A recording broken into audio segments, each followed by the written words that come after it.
gonna put up a poll for what you guys want on the second screen. What on second screen? Speedrun.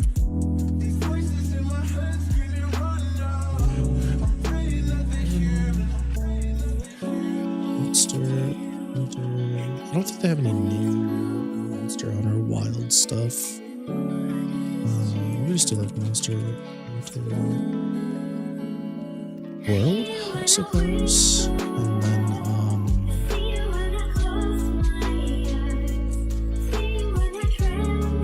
suggestions. Yeah.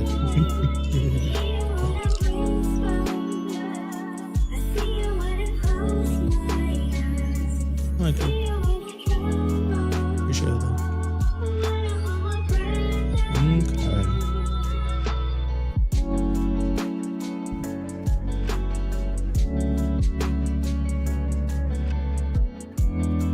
Mic a bit. Oh. Me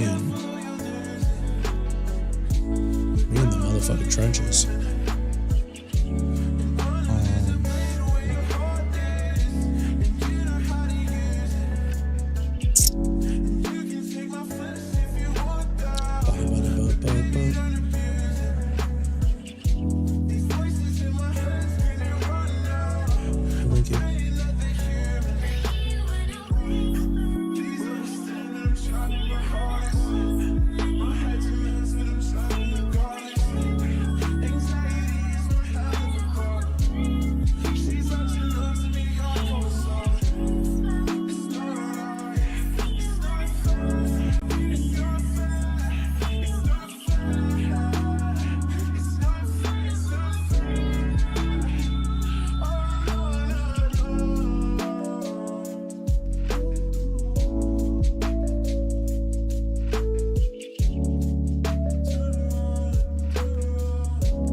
It's that time.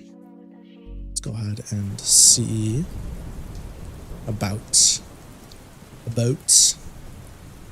getting some good old get some good old writing done. I think I saw a putty cat. I think what I'll do is meowdy doo to you too once again. Also, I literally just fixed this. Tell me that it's a hater. General chat bubble.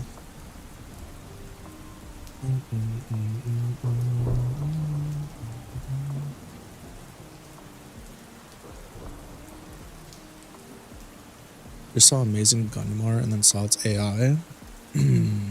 That always hurts the feelings.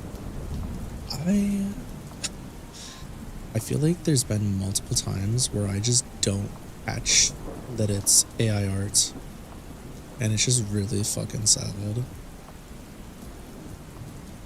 It's not like it just doesn't feel that easy to be able to tell, which is crazy to me. Got downgraded from Obama's now. I took all of the Pokemon ones out, I think, but there is new ones, so feel free to change it. Yeah, I don't think it's ever gonna get any easier.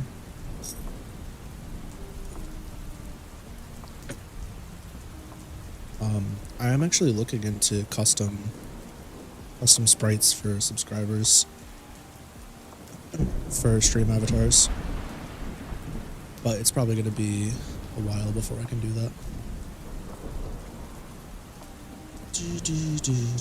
Alright, so first things first, before we go straight into where I left off, let's go to the profiles really quick. Let's go down to the ranking system. We need to change the header type.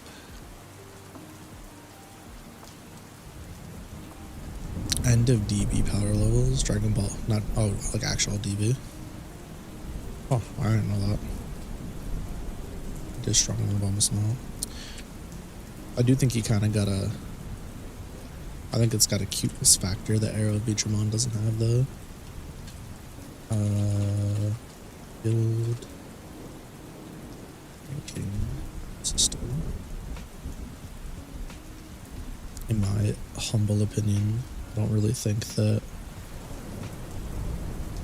good old Arrow Vijamon's cute. It's kinda, I think it's kinda not. Which members rank, carries KKKKK, very cool. Am I tripping? Maybe this is fine.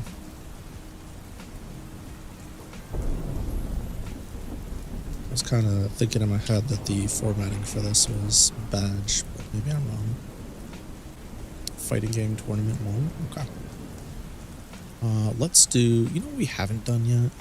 I mean, Fatal Fury's not out yet, but let's watch the Hunter X Hunter and then Impact. Let's watch this. And then if there's time, let's go ahead and swap over to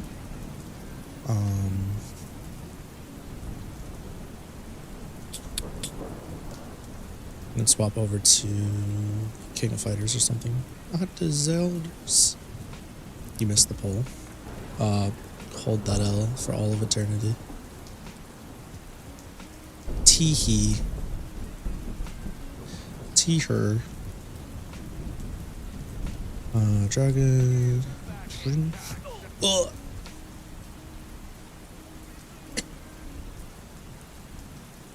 Whoa, we don't like the Hunter in here? I can just put on Strive or King of Fighters 15. Yeah, fuck it, this is fine. I just need to steal it.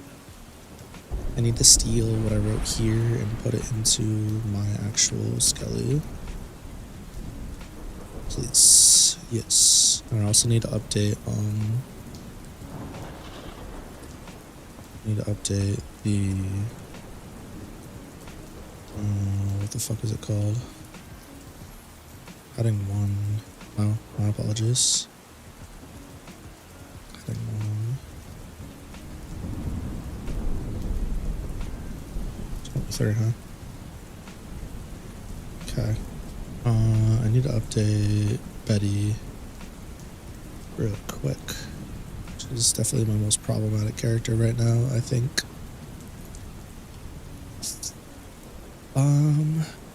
So she doesn't deserve all stab. But she's getting Shivering Princess. And she also needs to get double tap. But not quite called double tap, so Jamie. Oh, did he not save? The fuck?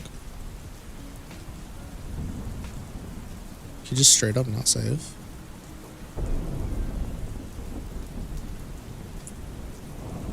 Dismantle.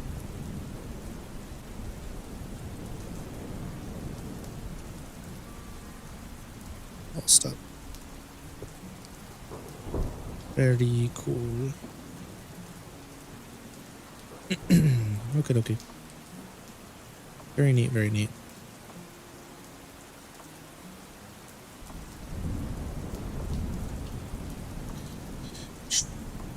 What am I writing? Jeremy, I am currently writing basically the lore story for me.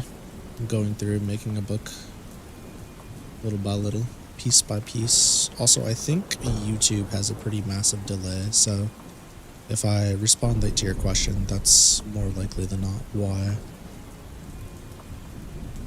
If you're interested in all the stuff you missed, my VODs channel has all of the writing sessions stored on it as well.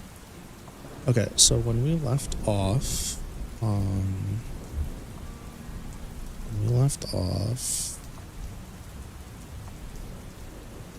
couple of things that happened. We did Jamie's first confrontation. We had Chuck and his daughter. I already forgot her name. Very good job on my part. talk with them. Jamie assisted them, brought the people that were being attacked, brought over to whatchamacallit. They brought it over to Vladimir to get help. Well, some degenerate says, "Hey friend, I've got to get to sleep now, but much love for you and your partner, little fighting bean." I appreciate that. Thank you. Thank you for swinging by. I hope you get some good sleep. I do be writing. This is currently my 3rd series that I've actually started writing for. I've got All Dust Kronos, All Dust Vanguard, their sister series. I've got something else that's in the works that I'm not going to release until I'm done with the first 2, and then I'm working on Lucky Days. Holly, that's her name. Tolly. I'm gonna say Tolly though. I like the pronunciation of Tolly better. It doesn't really matter either way, honestly. Okay, so Lucky. Okay, that's where we left off. Lucky was in their feelings because they're still struggling to use their magic. After all the crash landing, they've got some confidence issues. They've got a mental block. They're having a hard time getting it up, as they would say, when it comes to their magic. So.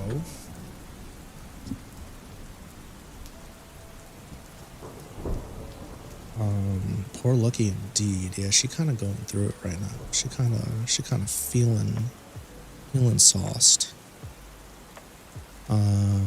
She finally took in the maid cafe, so she's back in the Fool's Carol. She's actually looking at it, seeing what's going on. We got to witness the introduction of Holly and Net and Tara. And then Taiga came in as well. But I removed the Pokemon, you missed it.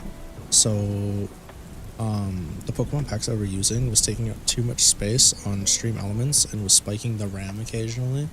Didn't really have a massive impact, but it did cause it, so I couldn't download anything else for Stream Elements, even though I have the extended package. So Pokemon being the largest draw on all of that, I decided to remove them from the equation. If people really want them back over some of the other stuff, I can probably move shit around. Maybe I'll do a poll in Discord, or like do a roll call of the options.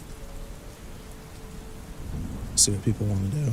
It's not hard to add stuff back in or remove it. It's very fast.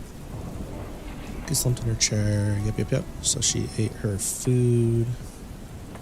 Do you change your on-screen? Yeah, so the best way to do that, if you're on PC, is you scroll down a little bit. There's a Stream Avatars widget. You have to allow it to do its thing, and then you can search for your avatar in here and make your customizations if it has any. If you're on mobile, there's like a little, like a square widget thing, if I remember correctly. Make a request channel, and then you put a request a specific avatar. Maybe. I feel like I have like a million, but I don't want to request a specific avatar, now that I think about it, unless, because all of them come in packs for the most part. They don't come with like individuals. Maybe there's a way to like remove one at a time, I don't know. Just seems like a lot. I'd have to think about that, because they come in packs of like hundreds. They don't come in like a pack of one or whatever. Maybe I don't know. Maybe I make like a special channel in Discord for subs and let them, request stream avatars. I actually should make a special section for Twitch subs, because I have enough stuff there that's like kind of them only anyways, that I haven't been utilizing that I definitely can. Okay, so this is busy. Jamie sat back down, got caught up with Lucky. I'm not a dog. Let me know if there's anything to do. So if I remember, yeah, I left off at a really bad spot because I was changing directions, and I don't remember exactly what I was planning on, how I was planning to bridge to the next part. Silver hair, noble blue tips, yep. Styga. Jimmy wave down the servers. I don't know. Okay, so Lucky is still upset, but now that Jamie is sat back down, she's feeling a bit better. Server came over and took Jamie's order.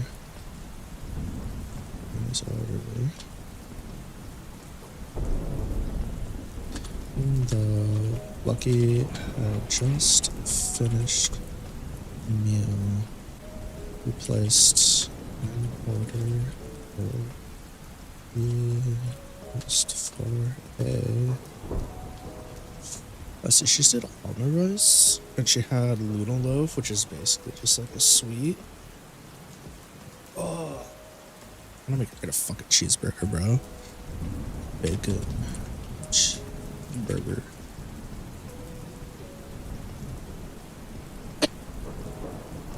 Sorry about that.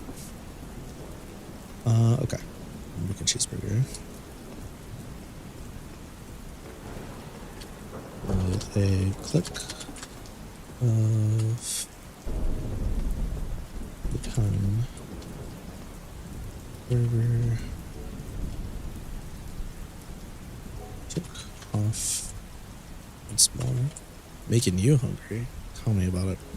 I basically had 4 slices of pizza for lunch and dinner today. I had 2 slices earlier before I wait, did I eat anything else? No, I had mac and cheese. I had some mac and cheese today. I forgot. I didn't really, I don't know. I didn't eat well balanced today at all. I was kind of busy. I was zooming. I was doing shit. I wanted something with chicken or something. Sounds like I'll have the rumblies. Yeah, I mean, I took lactate each time, but it's definitely going to catch up with me. I'm going to be in pain. Actually, speaking of being in pain, I gave my job my 2 weeks today. Excuse me. So either tomorrow I'm going to be coming home early because they're letting me go and firing me because I gave my 2 weeks, or tomorrow I'll get to work and I'll get to finish out my work week or whatever. But I have to submit my yeah, I'll have to submit some paperwork if they let me go, which is fine, and then drop off the equipment and whatnot. And then I'll probably just DoorDash until my new job starts up, which is a-okay. Click a pen, the server took off once more.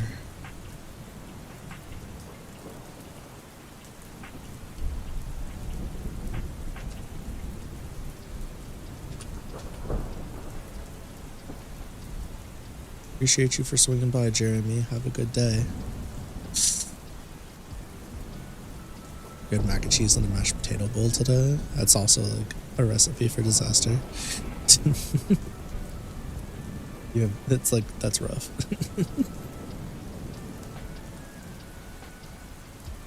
Okay, side. Okay, no, let's do this. Loki.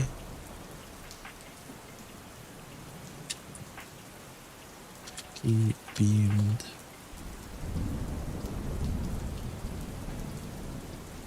Okay. Started. Jamie.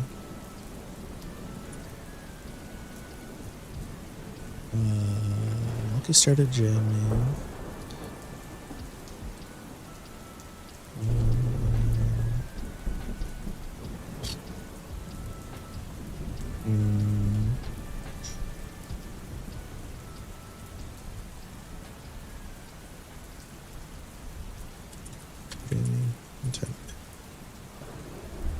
What?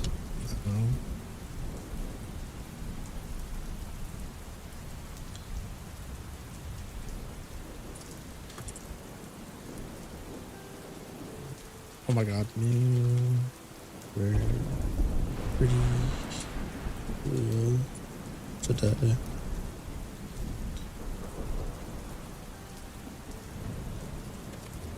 Let's use force.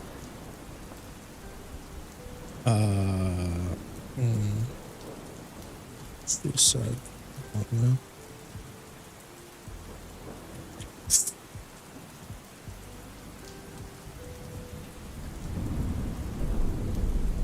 You thought that was cool. You should see me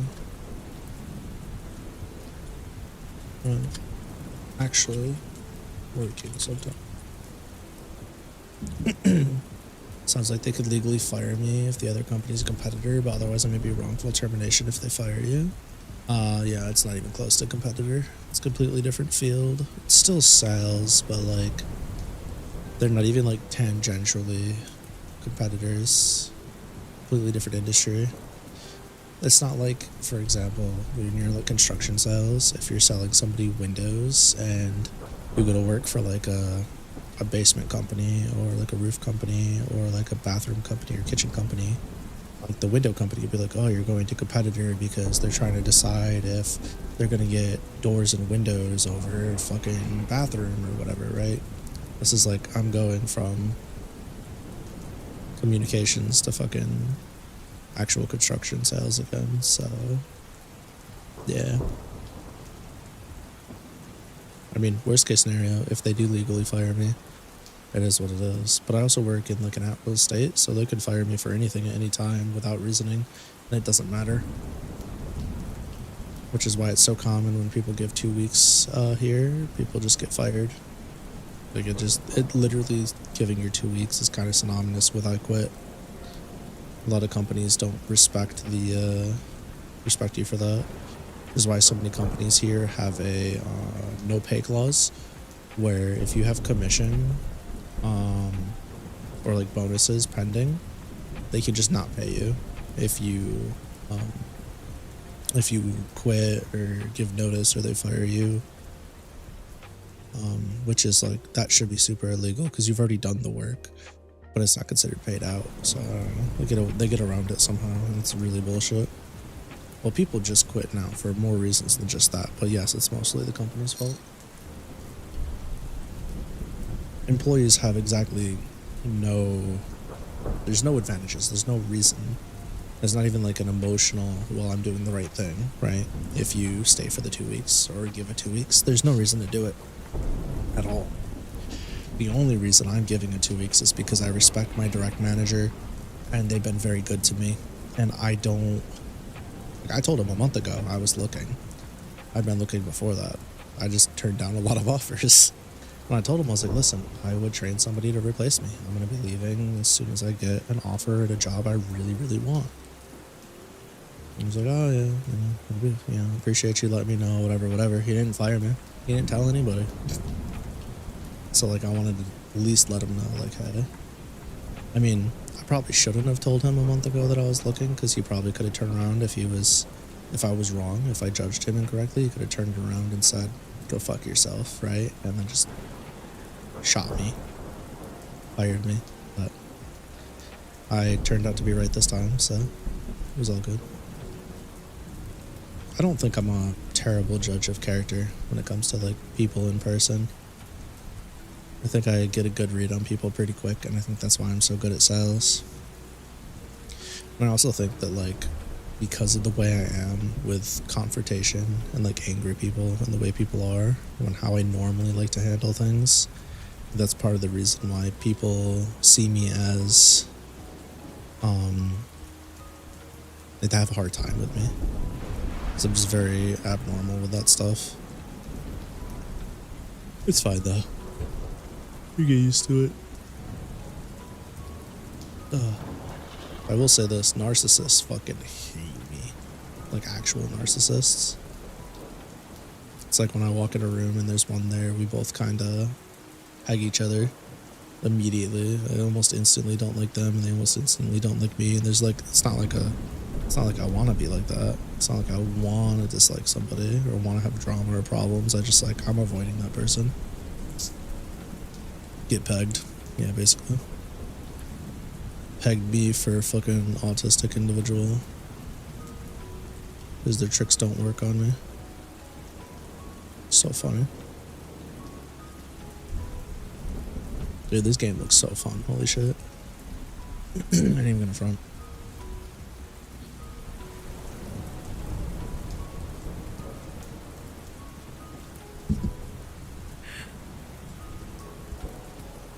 Oh my goodness. But every time I do one of these late night luckies, I'm like, I'm gonna fall asleep. It's worth it though. The air dashing looks floaty. I agree. It looks floaty, but it also looks like snappy. Makes sense. Looks fast. Wakey wakey, eggs and bakey. I'm gonna close your throat with the bacon. Shithead if you don't wake up. It's okay. I'll be playing City of Wolves mostly on Strive. Probably won't play a whole lot of this.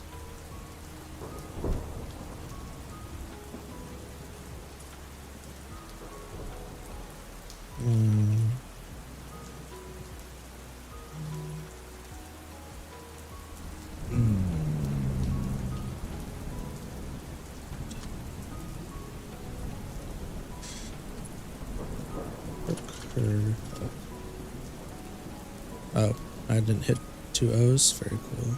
We'd love to see it.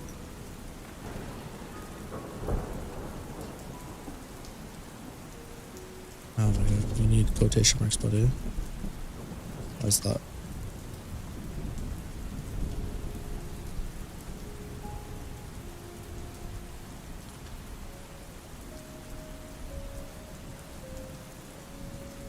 Don't. Why is that? So now I'm good. Why is that?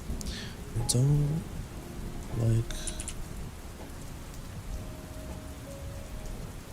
the idea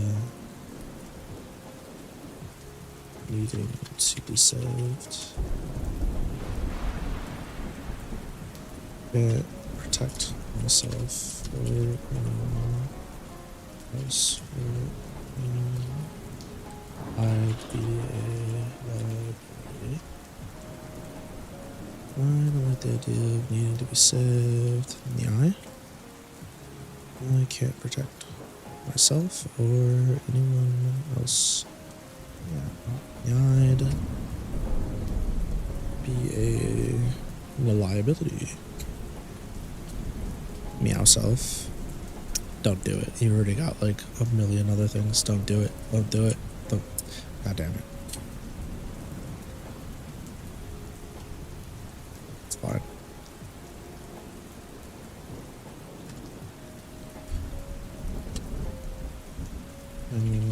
Her head.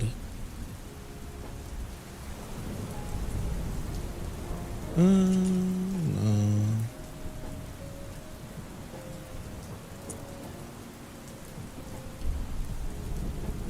We studied Lucky's brush on this face.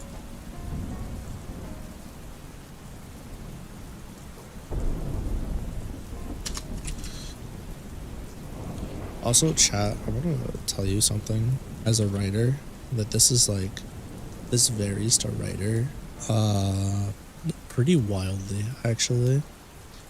Many writers don't like the idea of using like similar or samey words close together or multiple times in a chapter. For example, he asked, he said, Jamie felt, blah blah blah, right? Like, they're like, oh, you need to like, he inquired, he sleuthed, he blah, like you gotta like creative with it, you gotta be really blah blah blah. And to that I say, nobody gives a fuck, right?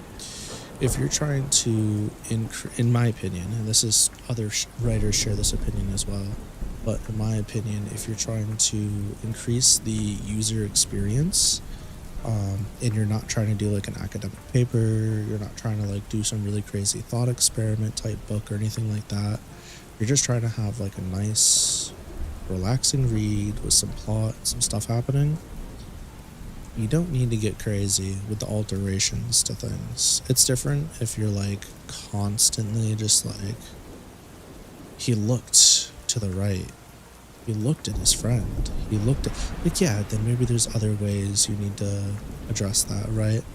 Peering over his shoulder, when so-and-so came into his view, like, yeah, like, definitely utilize the other stuff, but you should still, he looked.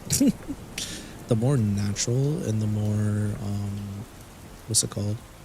If you're using a third person point of view, and it's not like a unique character that's doing the third person point of view, like an all-knowing narrator or something like that, generally speaking, just let it be, you know, you don't need to get too crazy with it.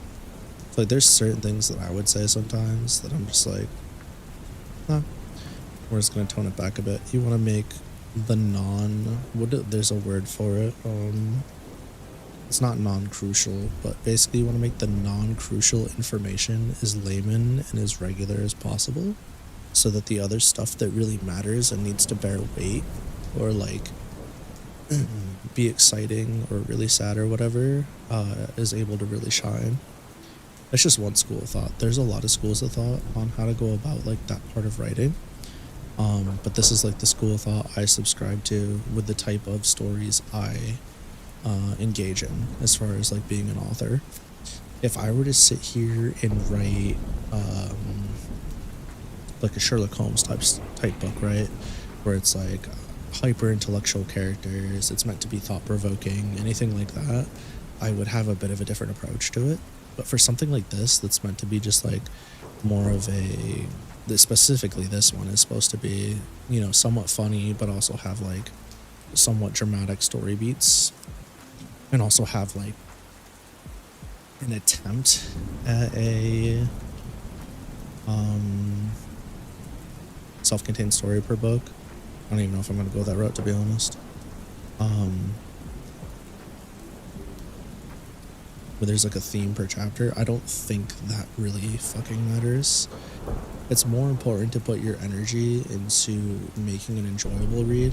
Basically, this is what it boils down to. It's more important to make an enjoyable read than it is to make a thought-provoking read when you're trying to make a fun story. That's all I'm saying. That's what I'm getting at. And again, everybody's got different points of view on that, and that's okay.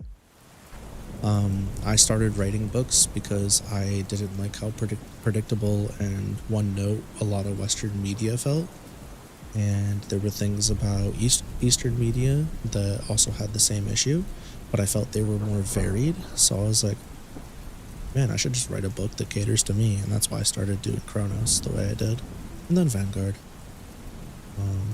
But that's like a big part of why I write. And actually, if it wasn't for reading or writing, I don't think I would have started streaming. There's a whole story behind that too, and I don't think I want to share that today. It makes sense. True. I hope so. At least I could explain my reasoning well enough. Even if people don't agree with it, that's okay. Just play Dark Souls and then watch 80 hours of VOD so we can explain the Lord in me. Brother is actually trying to get me to submit my life and never get it back. That's fucking crazy. So my to-do list for today, I had writing, streaming, fix Betty's info, I did that. Edit, upload my thank you video, I've edited it, haven't uploaded it. Make thumbnails for the week, do my Twitch YouTube schedule for the week, did both of those. And finish laundry. So all I've got left to do is upload my thank you video and do thumbnails for it. And then I can go to bed saying I did all my tasks. Feels good. Minus, well, the other ones I didn't put on that, should I? All these lore books seem pretty neat, seem kind of neat. I think lore books in general are pretty cool. Imagine like compiling lore for another property. That's some dedication.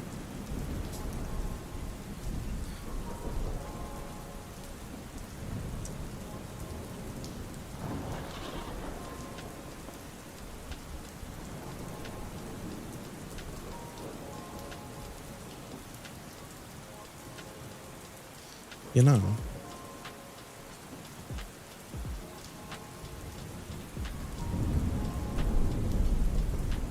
you aren't wrong. You aren't wrong. That's crazy.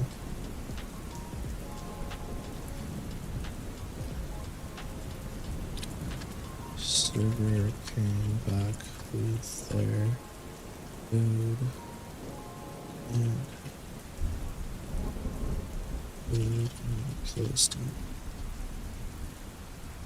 of them.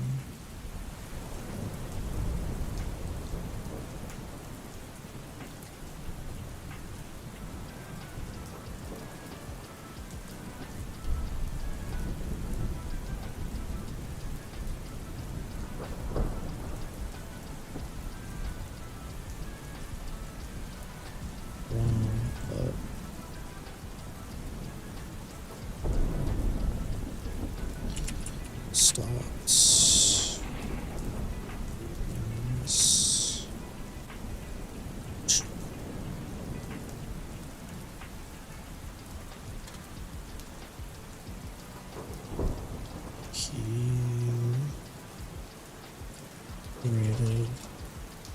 Excuse me, that was fucking disgusting.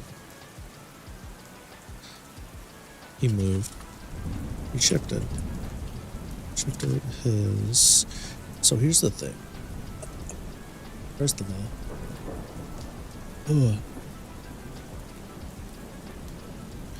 I think I need to get new glasses. Glasses be hurting my head a little too much throughout the day. Oh, what the fuck? I'd be pressing buttons, I'd be pressing buttons, I'd be pressing buttons, I'd be pressing buttons. Lifted his turkey sausage. Side of the plate.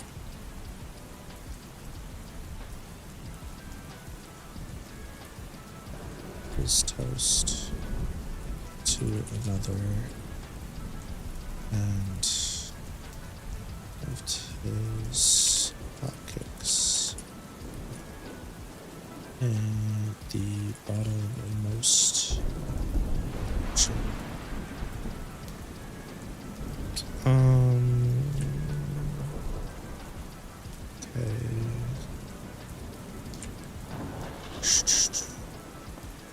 There we go. Kill oil beacon smacked.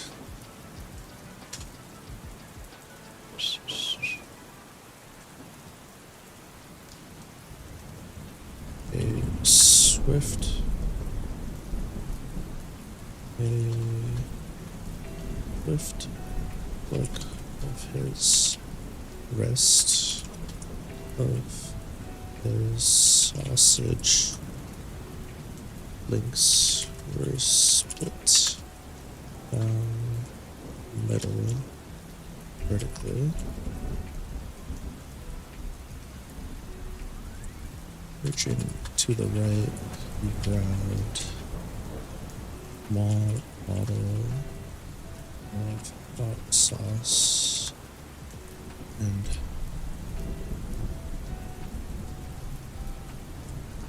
drizzled it over. Dizzled? I fucking hate it here.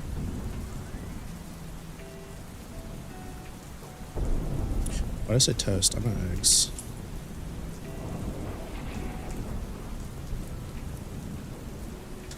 Hainme gems over his eggs in the center of his sausage.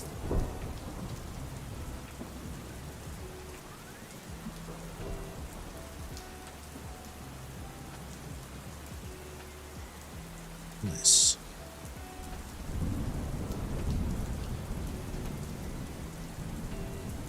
Pleased with himself. Took a forkful of sausage, egg,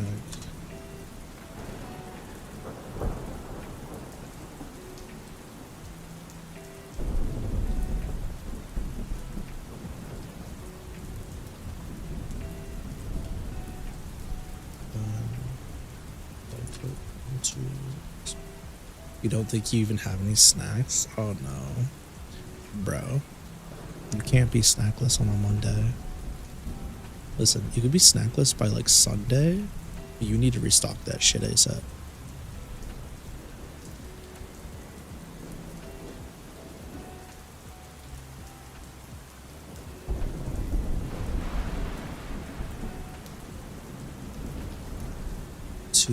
Sat in silence.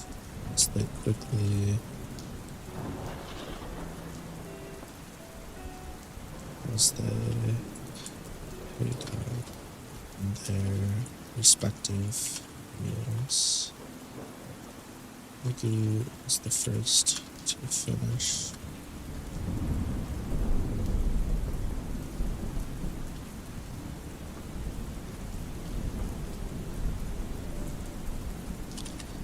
Finish.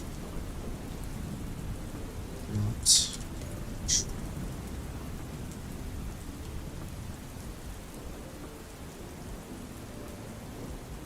That was delicious.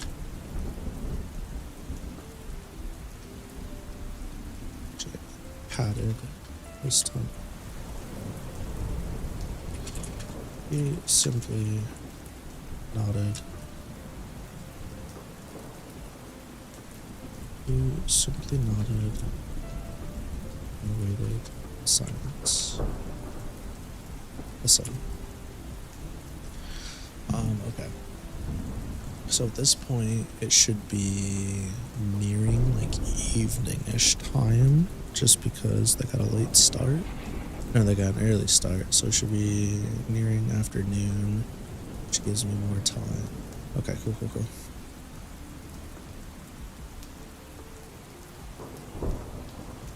So I have kind of 2 ways I can handle this, which is I have more than 2 ways. But the 2 ways I would like to handle this next part, because ultimately this chapter needs to end with Jamie explaining, or either Jamie or Carol explaining that she's being offered a job, the fool's Carol, as a maid, as a server, right? And he's not going to accept it right away, which Jamie expects. So that's where like the chapter kind of needs to end, and them leaving for the day. Well, the chapter ends with them watching the stream. But, like, the last major plot point is that. But they need to... How many words am I? Because if I can have a full conversation now about Lucky's magic, I will start planting the seeds now. Because, like, Jamie's already aware, right? But he's not really aware how much it's bugging her exactly. Okay. Problem is I'm almost at 4,000 words, and it's probably going to take me 800 to a K to do the end of the day thing, which is going to put me really close to 5K. So this chapter might wind up being a little bit longer than where I want it to be. So we may not actually finish this tonight, which is okay. Yeah, I have some play. Realistically, see, the problem with putting everything that happens after Carol offering the job to Lucky, the problem with having a whole new chapter for the stuff that happens after is the day's still not over. So essentially I'd be starting a new chapter at night where they get home and they're watching the stream, and then they go from there. I want them watching the stream as like their end of day routine, right? I want them interacting with Anko's stream as their kind of like their bonfire moment, kind of like their meeting of the minds, relaxing. Mom and Dad, got home, we had dinner, I'm gonna play some game with my friends, and then I go to bed moment. Like, I want that to be their thing that they've been bonding over for the past month since Lucky crash landed, right? This is the thing that is always there for them every single day, that they get to talk about, get excited about, they get to, make jokes about, reference, whatever it is. This is kind of their thing. I have other things, sure, but this is like one of their big things. Since everybody in Lucky's life moving forward is probably going to know them gonna be alright. What's wrong with a long chapter? There's nothing inherently wrong with a long chapter. I just don't like long chapters this early. Often. There's nothing wrong with long chapters inherently. But like, well, the chapter, like 5,000 words for a chapter isn't long. This isn't a light novel, right? So being 5k words is totally fine. But like, I wanted to be roughly average. I wanted to be at that 4,500, 5k mark, roughly. But it really doesn't matter. The thing with word counts is they are a suggestion and a guideline above all else. A chapter needs to be as long or as short as a chapter needs to be to do what it needs to do, right? There's ways to like guide your chapter to kind of where you want it to be, because pacing's important. But in a book like this, where I'm not really writing for like a publisher or anything, it really doesn't fucking matter. Like realistically, chapter 1 and chapter 2 all could be the same chapter. But the reason why I separated them is because chapter 1 has a hard focus on the at-home life, and then chapter 2, like I'm not trying to have, I mean right now this would be 6k by itself, and there's still more to go. Almost 7k for chapter 1 and chapter 2. So I'm pretty sure chapter 1 was what? It was like almost just shy of 4k. But like these, thematically, chapter 1 and chapter 2 is the same day. It's your first whole day with the characters. But its theme is, oh, it's only 2,800 because I removed some stuff. So realistically, I could probably add this back in. But this is thematically got a different feel to it, I would say.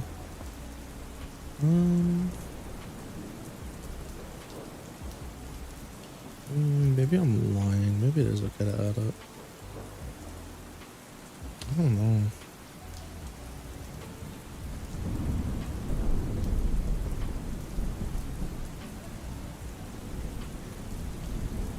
Yeah, fuck it, we both. Who cares?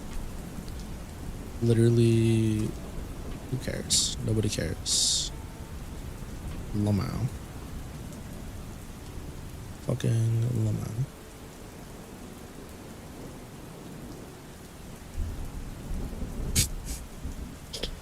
Okay. Alright. See, now I don't have to care. We hit the who cares button. I know it doesn't fucking matter. Lucky simply nodded and waited in silence.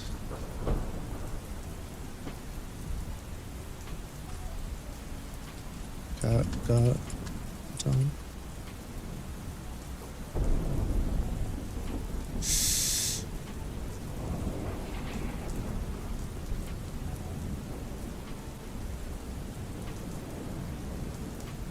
I changed my mind.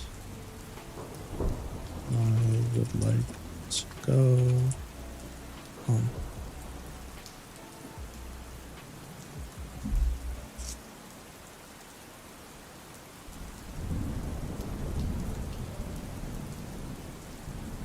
Respond.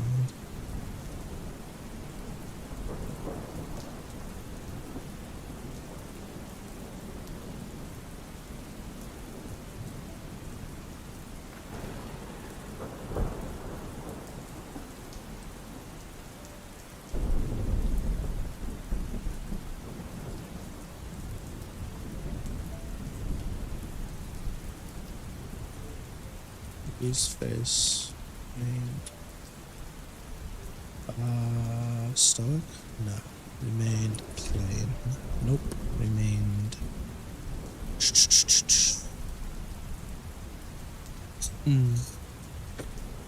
neutral.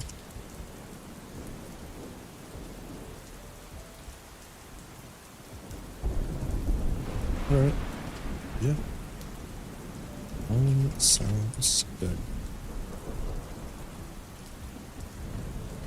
Is it okay if we go talk to Carol last time? What we did?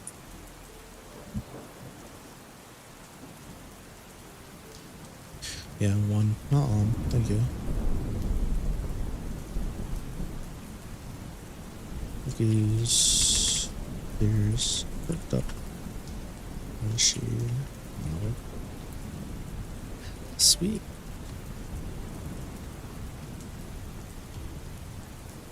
Jamie beamed.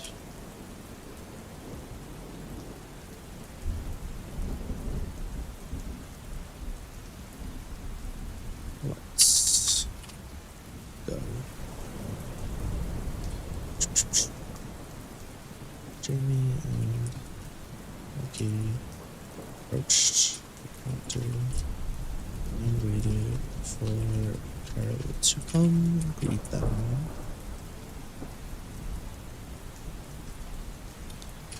Thanks for your help, sugar.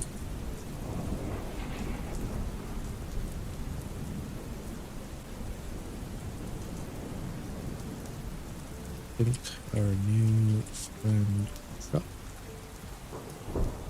Truck would have been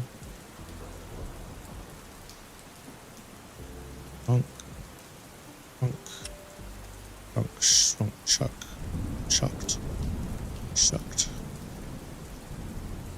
There's definitely a joke there. Come back to this. Chucked. Who had been so quick.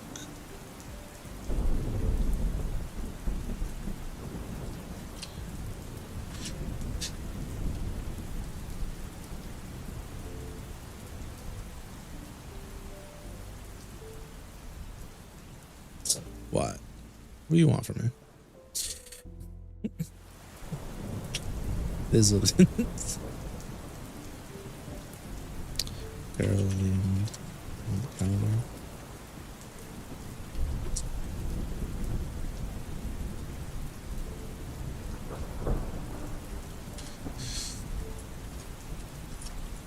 You okay, love? She asked. Okay.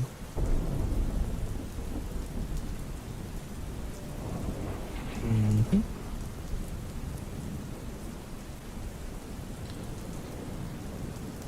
He responded.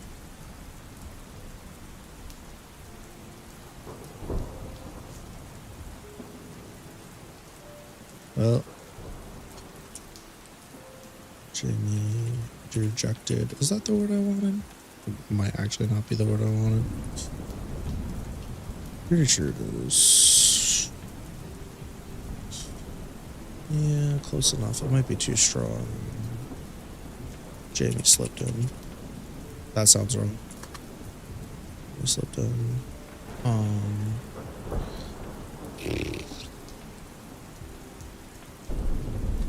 Take my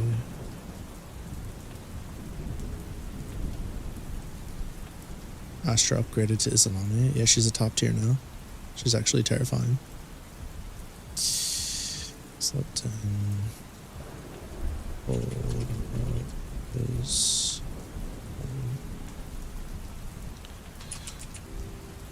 without the terminal. Okay, yeah. How you doing today, Nept? How's your Monday been before you take off?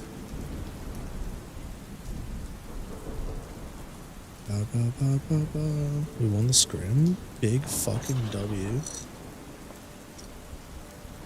Holy shit, good job.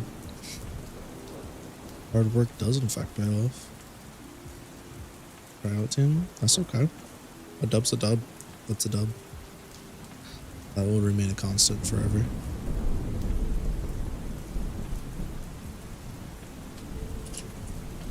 Carol pushed his phone away. How many times do I tell you? I'm not encouraging you for a damn thing. Don't ask again. Call Betty. Jamie Wrigley.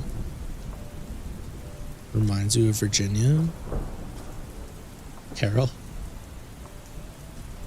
Trying to get into main team for TF2 Highlander, which is like the 3rd highest division. Seems like a lot of work, but I believe you can do it. She does. I'm trying to give her a little bit of that. What's it called? That, caricature. Not necessarily Virginia, but yeah. Let me post his phone into his back pocket. Let's not do that.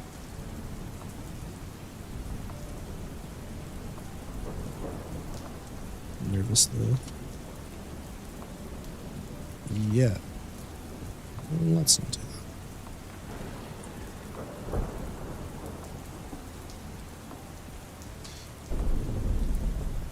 Oh. Thought so.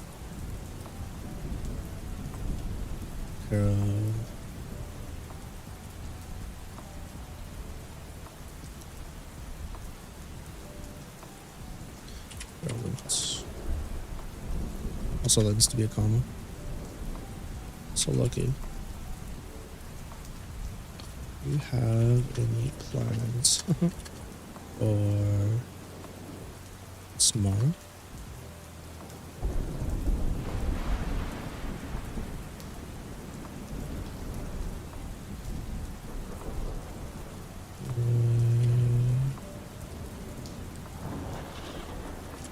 Don't have any plans.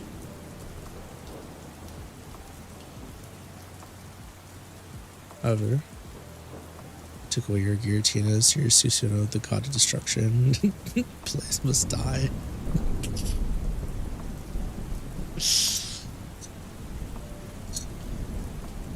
Imagine killing everybody. Imagine being a angry furry that glows green.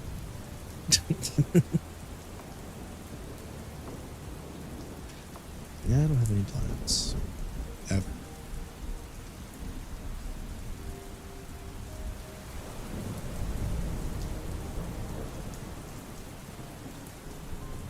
These bets on Walnut.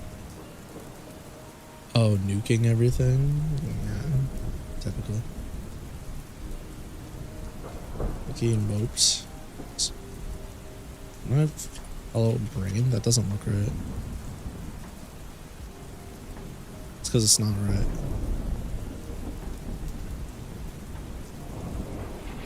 That's a moped. Mope.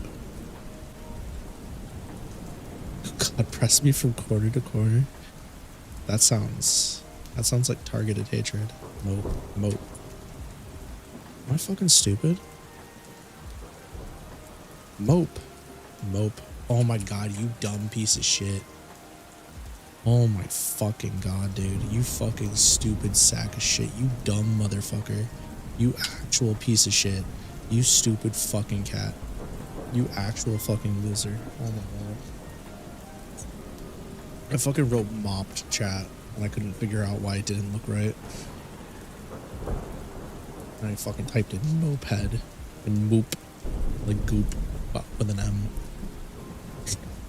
It's so over for me. Oh my god. Chat, how stupid did they come? Oh man. The only thing I want to get God pressed on right now is by my fucking pillows. Or my wife's tits, I guess. Man, what a way to go out. Damn. Actually, I don't like suffocation, so that'd be kind of scary. But I mean, like, you win some, you lose some, right? English is hard. Sometimes you look at the spelling of a word and go, why the hell is it spelled like this? That's how I feel about spelled, by the way. Like spell. Not spell, but like spelled and spelling. Both of those words make my brain hurt looking at it. It's been spelled that way for years, and I know it is, but still, yes, I agree. A word just feels wrong. There's a lot of words that just feel wrong to look at, honestly.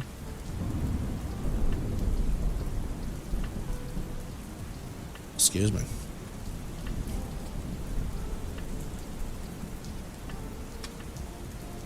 Amy, Carol, third, brief, let's. F, stupid, F. Brain, please type the right thing.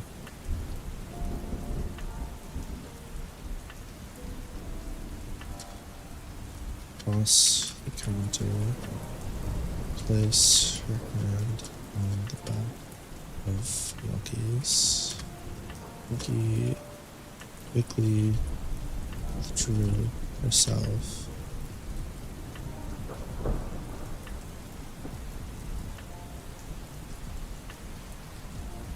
Lucky quickly on to Jamie's arm. Please touch. Sorry. Appreciate the follow, Kaguya Hajima. Thanks for swinging by. I do a little bit of the streaming 7 days a week. Play some Final Fantasy, some fighting games, some story games, and oh, what up, Maury? I don't need to explain it though. Why you got alt already? You silly goober. Check Discord. All right, I'll check it when I can get there as soon as I can. Yeah, I do be getting baited lately. We're getting some alt accounts in here. Shadow Wizard Money Gang. Thanks for the redeem. Love casting spells.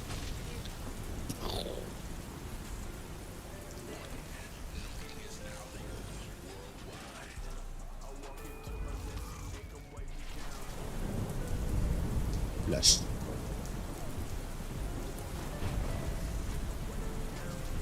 Sorry, hon. I didn't mean to make you a bird.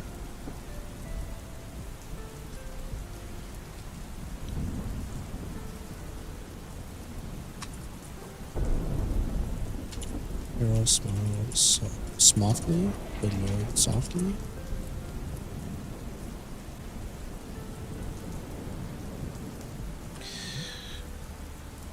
I think Mori is doing the things.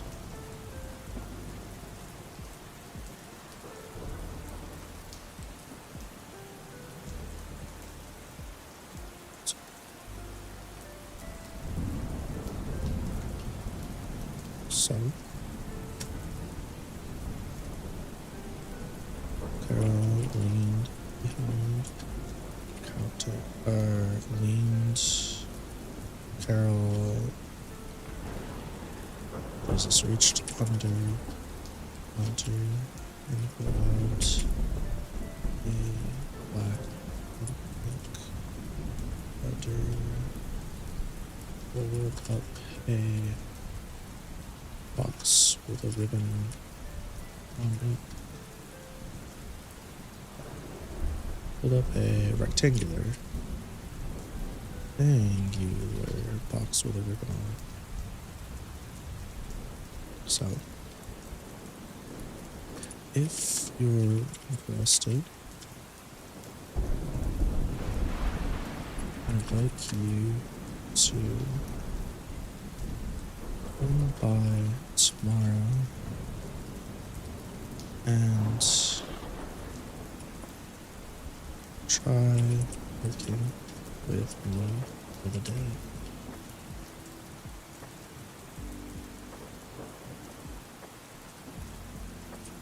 Lucky's heart began to pound quickly. Jamie, you here too?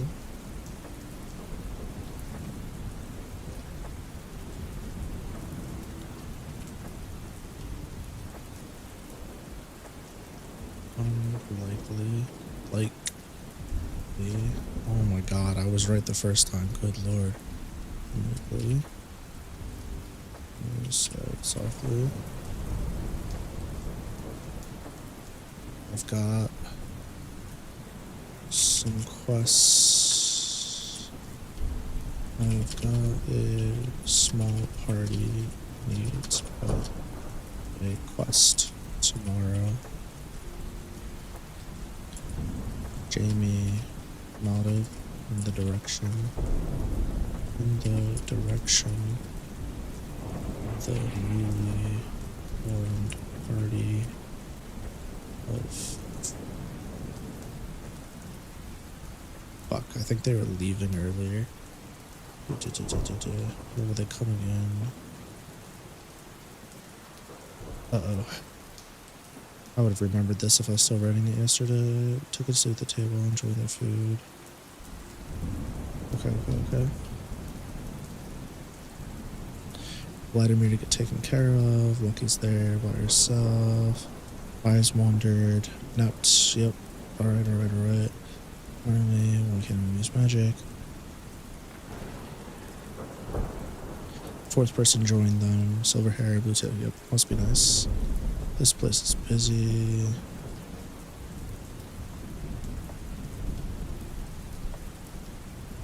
Okay, I never stated they left. Correct. Because I was saving that for here. Okay, see, I'm not a complete fucking dunce. Jamie nodded in the direction of the newly formed party of 4. Lucky, I've been watching earlier.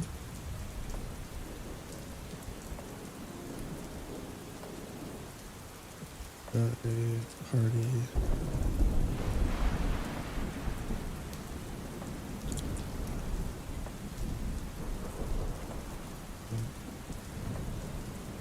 Yeah.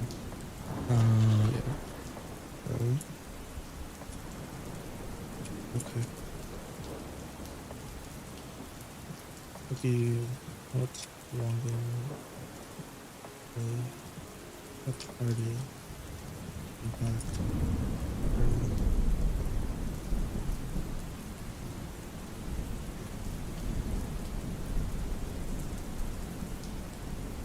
What would Hainme need to do?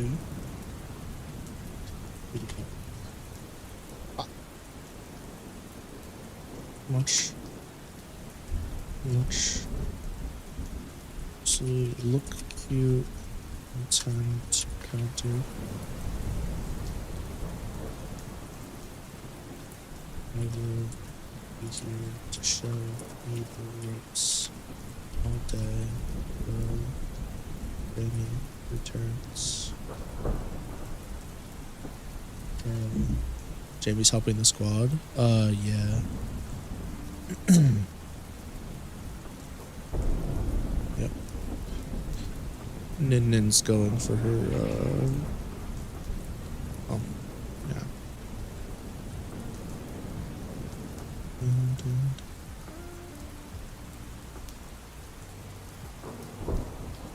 Real smooth.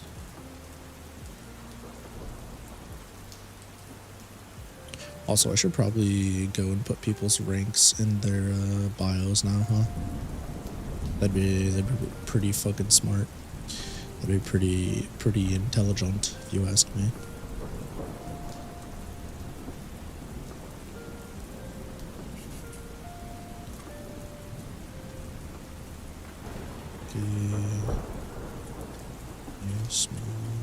Small return.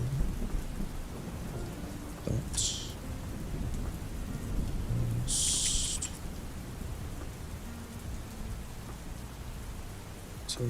delightful. Settled. I'll see you both tomorrow. Girl, slept. Hunter.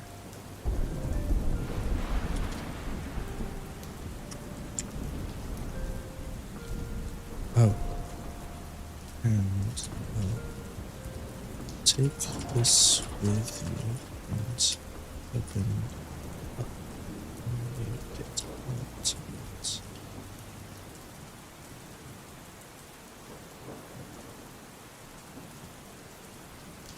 It's a gift from 1, 2, 3, 4, 5, 6, 7. 7 of us. I should really be typing out the numbers. I should be writing them out.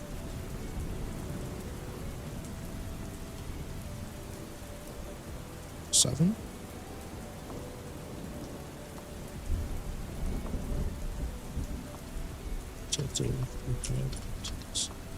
This side. You don't want to add in thread if you look at being triggered.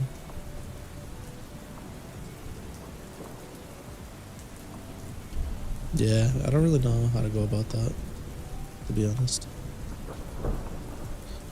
I thought the thread would give it like a separate place so it wasn't in all the stuff, but oh well.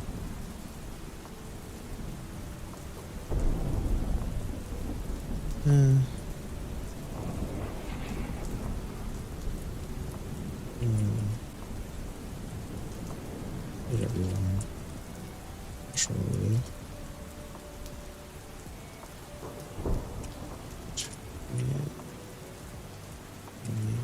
Pushed off counter.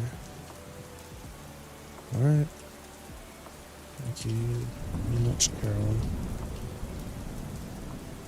We'll see you tomorrow.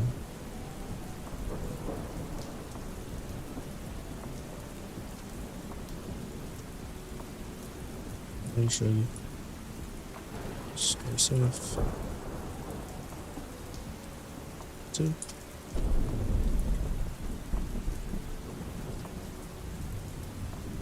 See how so.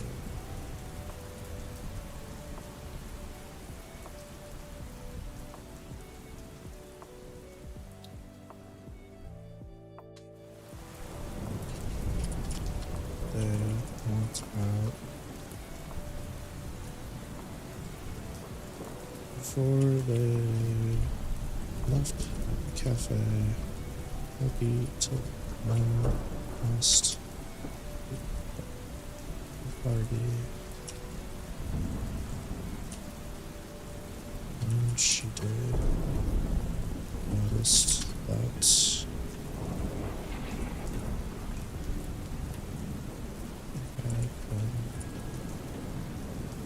nope. Lucky.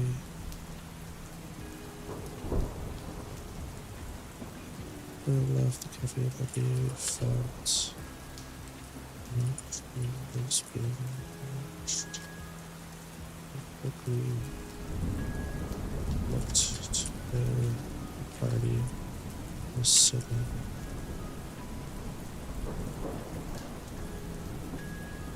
Maybe I should have the final save. Maybe I will. Like I said, I don't think most teams are having like official names anyways, so you guys can kind of do what you want if you want one.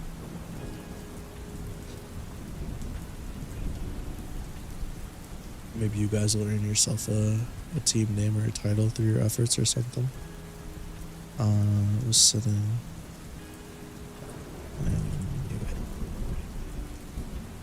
He waved meekly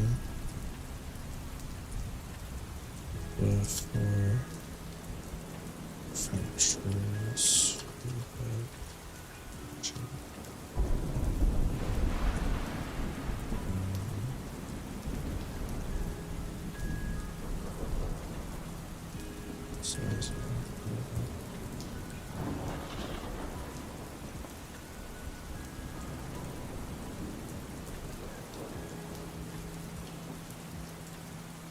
Silver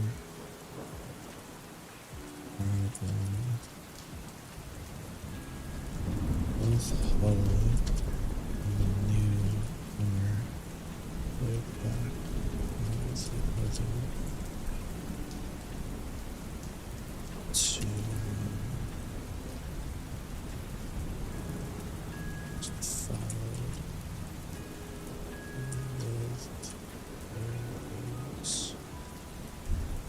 need someone to call them in general discussion besides the squad.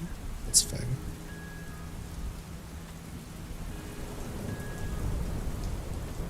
What the fuck happened here? An ad now? Call him,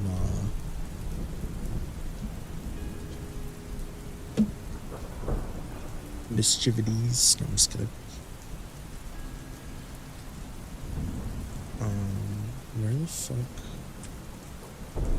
I'll definitely take a look at something. I'll take a look at the thingy, see if there's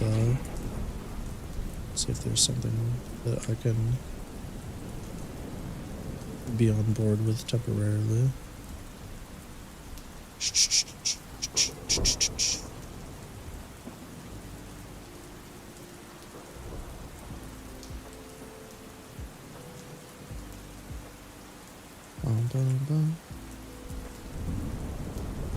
You guys can always change it later. Let's see.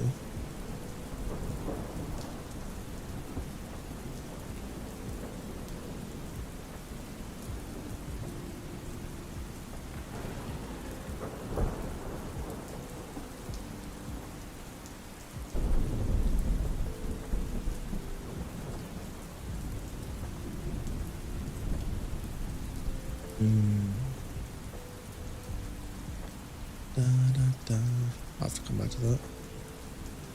It's funny that they don't wave back.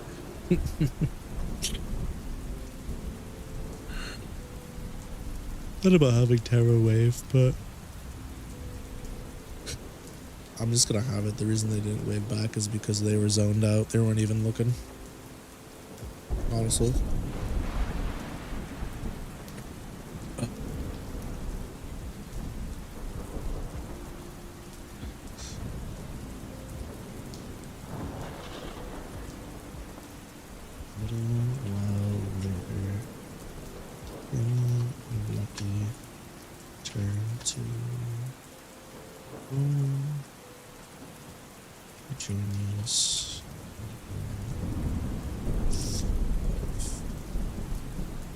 Friendly reminder, it's north.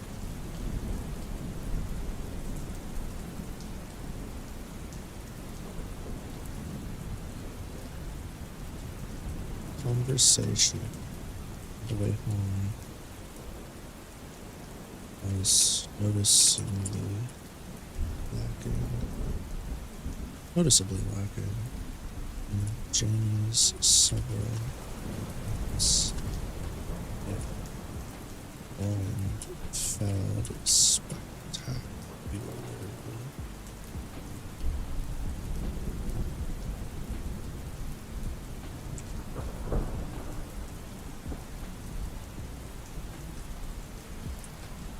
So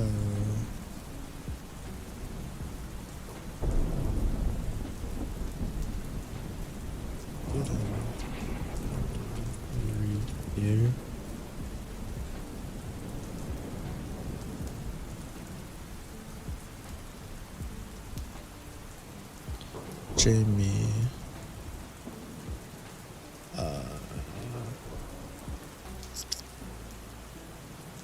Jamie searched, scratched, clawed,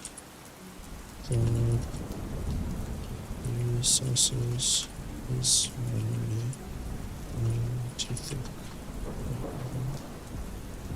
It's lucky. No, because this is I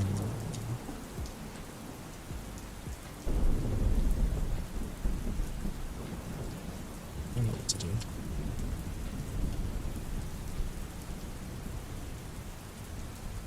Open the door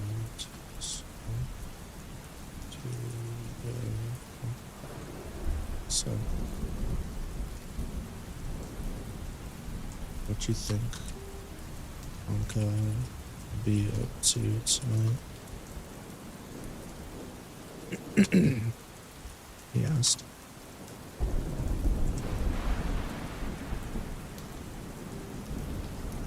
Probably terrorizing.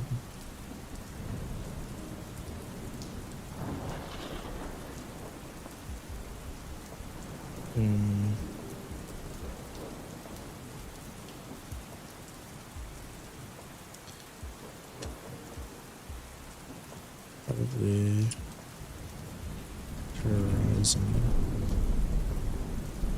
No, probably.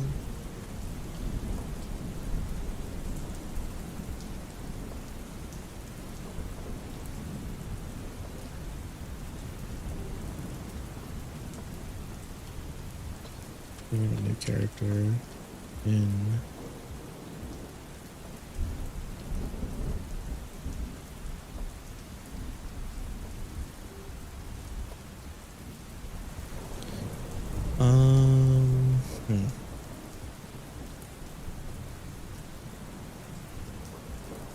Damn. I never decided what I wanted the game to be that she's really good at.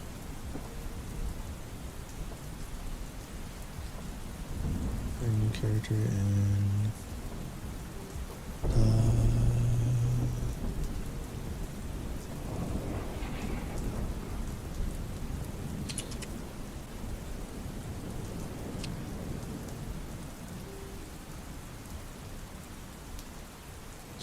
Generally like the idea of squad names being named after the leader or being leader's choice, similar somewhat to Straw Hat Pirates, for example, or any One Piece character almost. The team name is based on all the members, that could become outdated if members left. On the opposite end of the spectrum though, if the lead dies, then the name they decided doesn't make sense either, so there's pros and cons. Well, if the lead dies, they could just rename themselves or carry on in their legacy, so that would make sense, it'd be fine. Yeah, Twitch is a hater. But the reason most teams don't like assign names to themselves is because it bears no relevance in terms of like in world. The ones that do is because they're usually closer, and or when a specific configuration is in place, they've like achieved notable feats, or you know, there's a reason. Like for example, if you slay a dragon with a party, you know, usually you get a title, that kind of thing.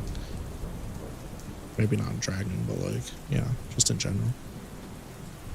So that's why that'll happen. Or they refer to another group, for example, if they're rivals with another group. Rivalries are pretty far and few between, but usually they just refer to like the notable member of the party. The leader isn't always the strongest, so sometimes they'll refer to the strongest member, or the leader's, you know, the one that kind of keeps them all together, the glue that holds them together. So that's usually how they do it in world. There's obviously like exceptions to this, right? But there's always gonna be exceptions to the rules. But the norm is like most of the time people aren't naming their parties. I think what should happen is Taiga's character should be like, so what's the name of the party? And then everybody just kind of looks at Taiga funny, like there is no name kind of thing. And then Taiga's like, well, that's not right. We're a team. We gotta have a name. We're a party. We gotta have a party name, you know? And then just like kind of gives them shit. And then once Taiga gets their official rank, then they settle on a name as like a reward, basically. And then like Taiga's really happy about that, and then feels fully included at that point. So I think that'd be like the best way to like make a name make sense for you guys, as far as like having a team. And then I'll just probably decide on a name at that point, depending on where we're at in the story and how it goes. Not worried about a name for a squad unless it's story relevant. That's fair. I think that having names would be cool, but I think that it should only be reserved for like teams that are very solidified, and or again once bestowed those names.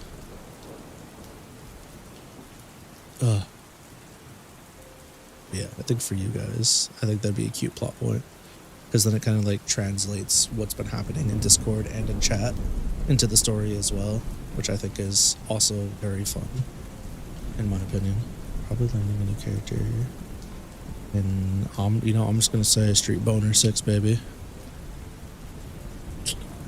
City Brawler 6. Oh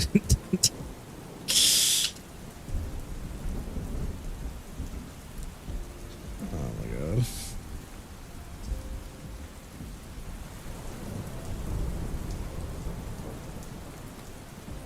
Lucky kicked off. Use.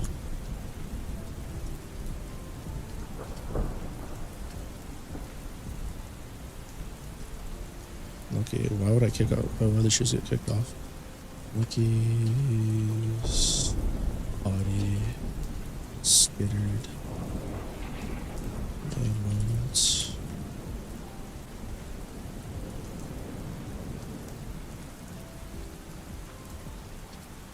Causing it to change into a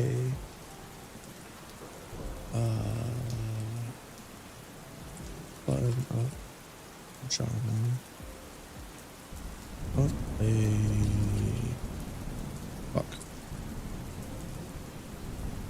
Pink button up drama. With black loaves with a black loaf pattern on it. Her hair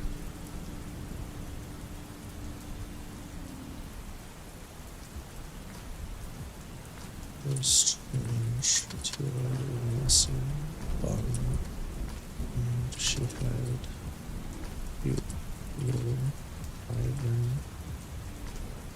that studs for use. Solidified teams or share a specific goal as a team knows or also gives their members another purpose. True. Big ol' unity stat.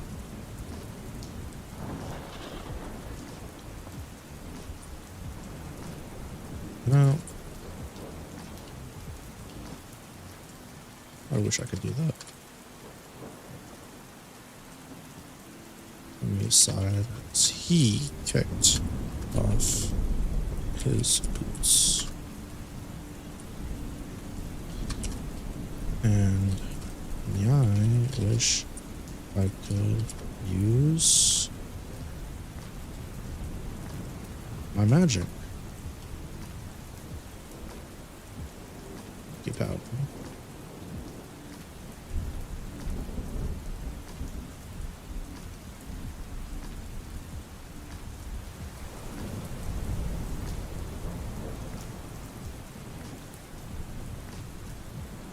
Okay.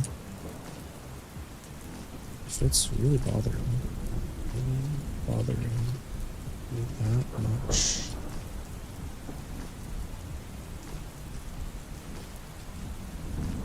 we can probably help you out. You want me to.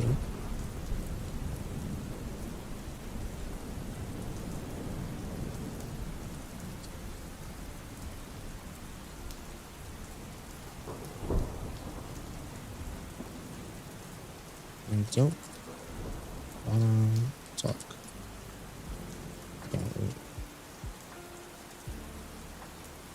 Can we just watch go your room tonight?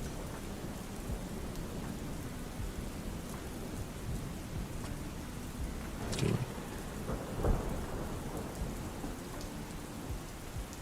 Keep beginning to line.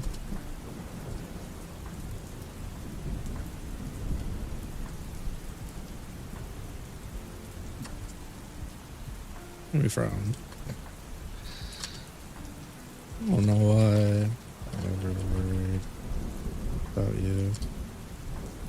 Walk through the door. You are already back to normal.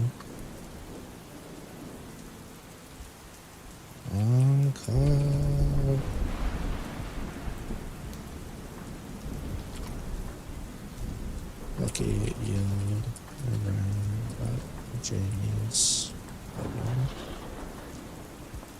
Alright.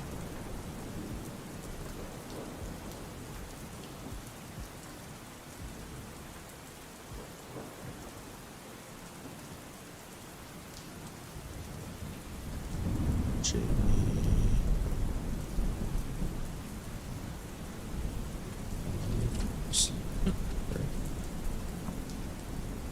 Jamie followed.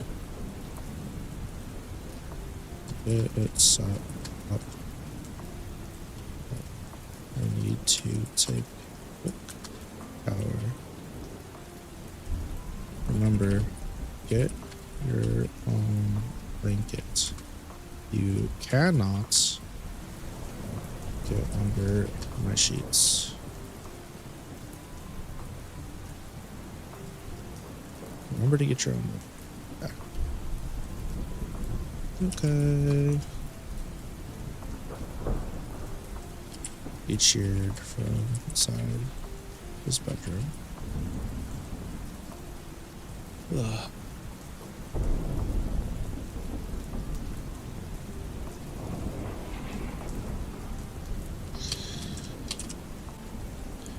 Jamie quickly fiddled with his TV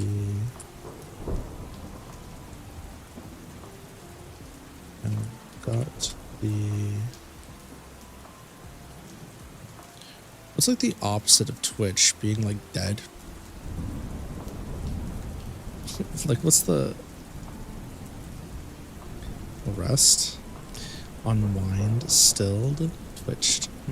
Twitch? I should just call it Quake. Oh, fidget? And, that's funny. That's fine, it's fine. We'll just it's not opposite, but you know what? Fidget TV is kind of funny. I'm not gonna lie. TV pulled up.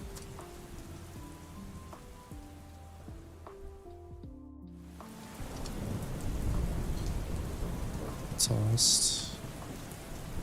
Maybe the remote. Grabbed his night clothes. Switch even available on TV? Thought it wasn't. It is. Because remember.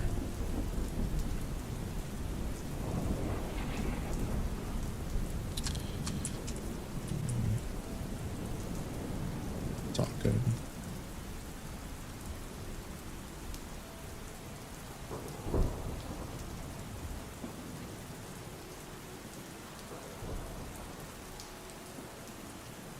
Get your own eats.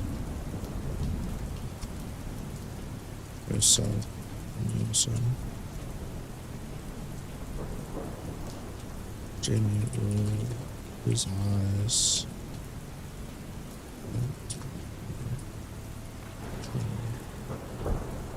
You have Roku, but it was removed from Roku in 17 for some reason. Oh, that's toxic. It's on LG. I don't know if it's on anything else, but it is on LG.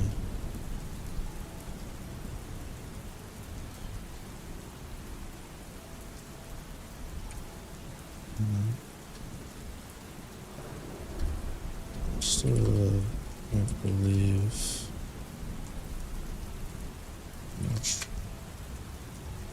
Can't believe that one.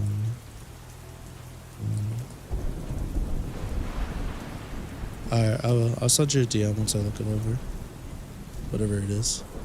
So I can't believe I let one get a hold and another get away. I appreciate that. Thank you. It's very sweet.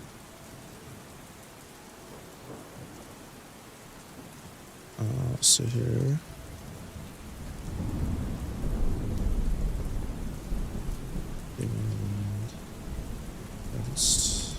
Files.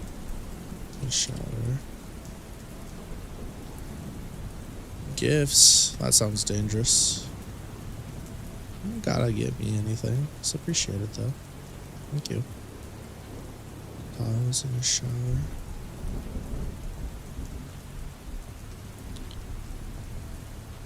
It's not carrot bombs. Okay. I'm gonna die via carrot bomb. Got it. Yes.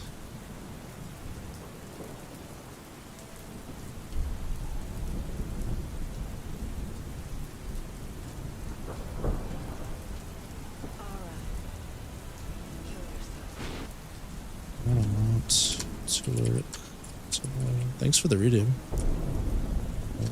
Let's see here.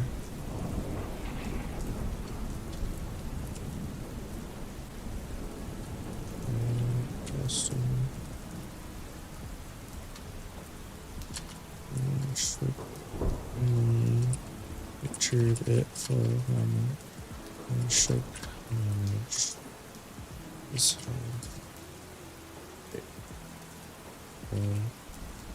yourself together. Alma, the only one for you.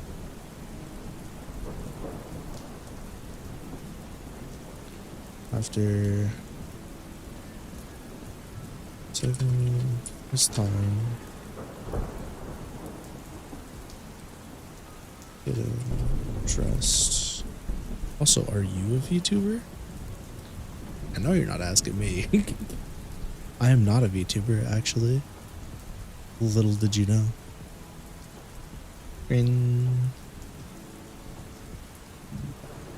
That cute ass profile picture. Oh, I got you. You're taking his time getting dressed.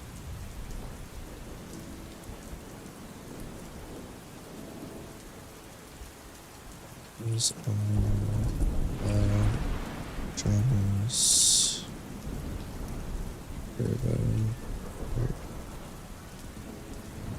Turbo shirt. And back to his darkened room. Light source. It's the TV. Flickering. Nice Anka. Play. Go. Unload. Load. What the fuck? What's wrong with me? Combo. Am I tripping? Combo. Other players on the stream.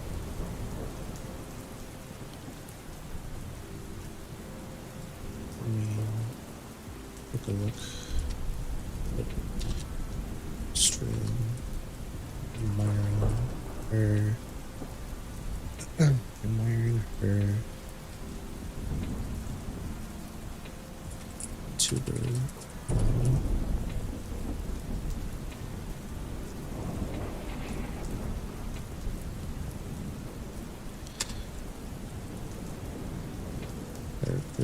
Had ow right blue hair with pink notes. Back to playing Sekiro. If you send VRM file, will I take pictures of us? I could try. I may not be able to get to it until like Friday or Saturday though. I'll have to use the poser osers. But yeah, could definitely get to it by the end of the week for sure. Enjoy your Sekiro gaming. Thanks for swinging by. Pink highlights seemed to have a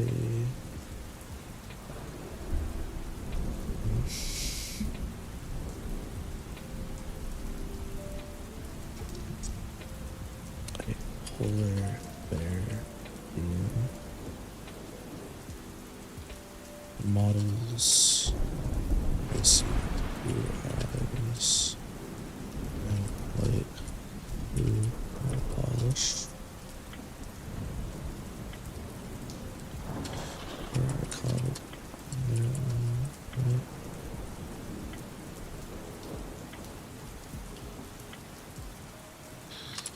Jimmy earned his pension You're lucky.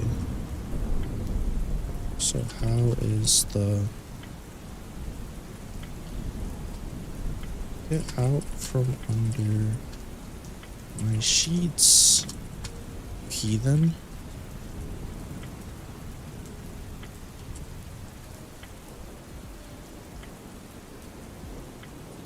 I yelled.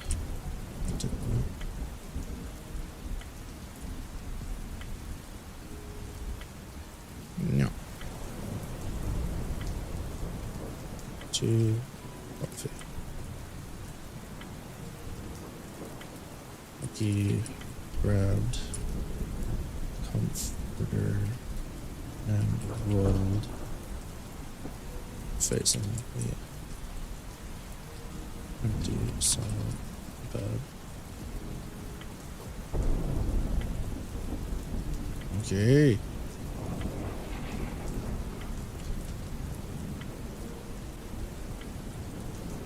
Jamie left to grab them out.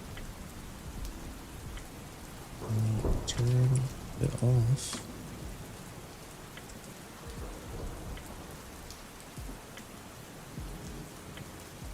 What? Scared?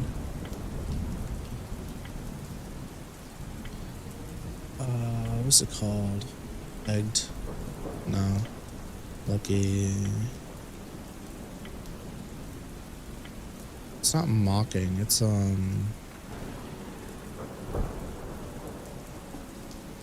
fuck is it? Goated. Jeepers.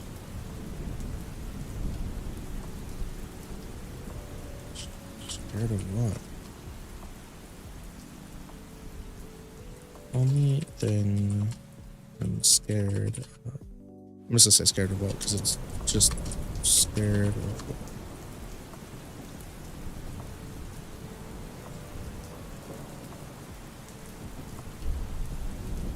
Next to a next to a beautiful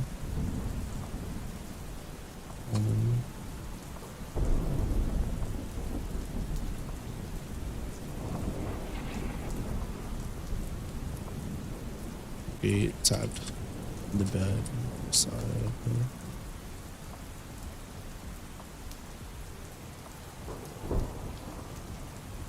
Jimmy dead over the bed. Not unlike a poltergeist. Woman?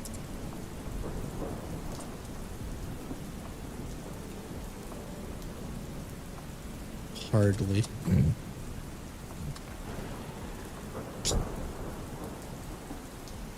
He got into bed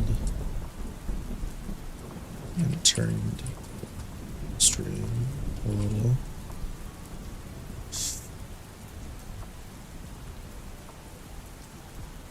Seriously? You cannot sleep in the bed every time you get upset or scared.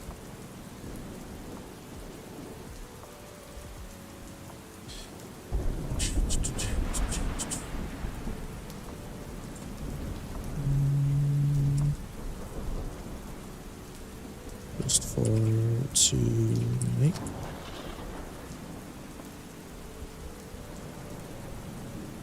being a sussy baka, stop. Depleted. Anonymous skunk. The fuck? Who dat?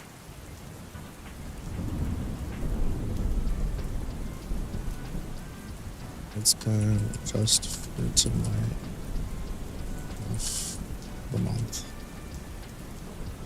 It's been just for tonight.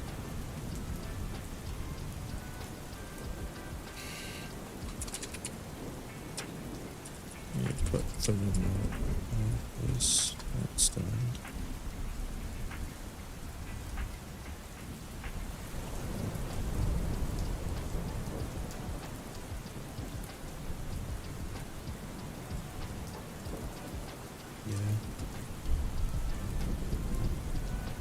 I know.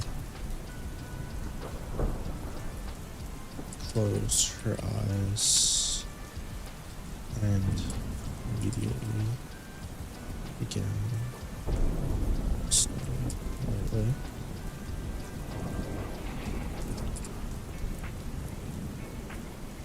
Such a pain.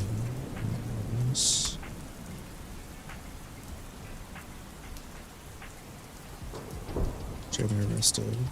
His head is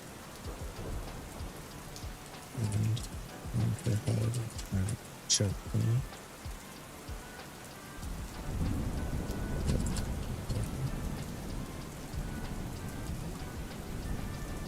Good night.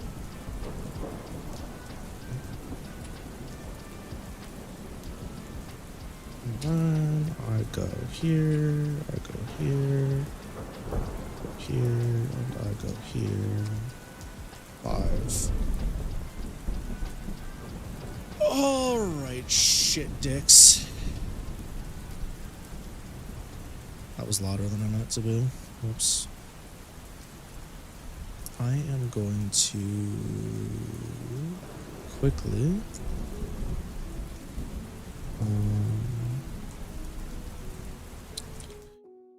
we're gonna bring Eve back real quick. Give me 1 second.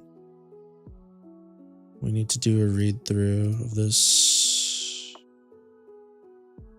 fucking thingy-majig. Give me 1 moment. I don't know, she'll be able to read the whole thing. Hehe.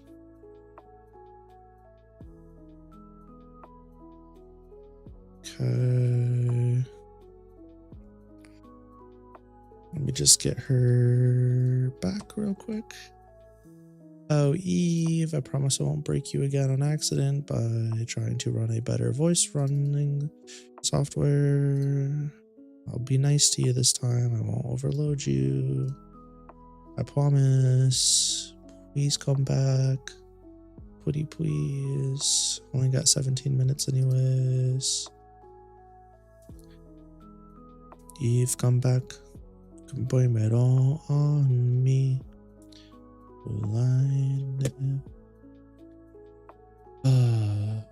Imagine if I didn't ruin my voice years ago and go through all the things I did. Maybe I'd have like a half decent singing voice. That'd be pretty fucking cool. Okay.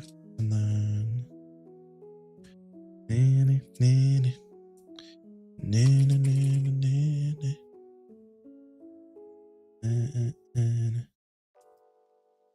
okay.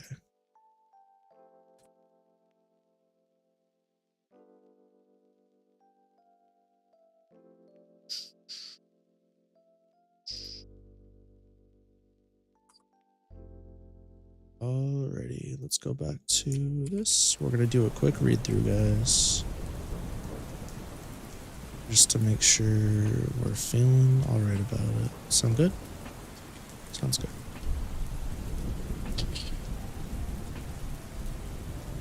Alright, Eve. Trusting you with this shit. Oh my god, it's so many words. She might actually fucking explode.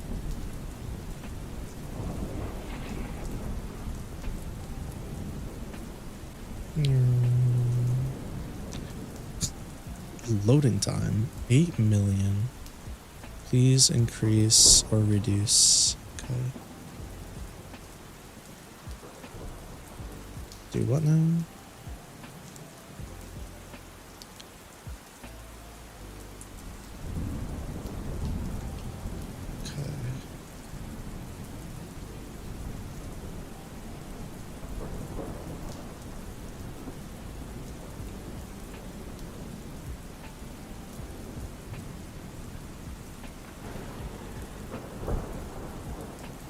Woke up at 10 a.m. Oh, fair point. Damn. Imagine forgetting. Imagine forgetting about me. That's crazy. Literally kidding. I'm not parasocial, you are. Also, I would never.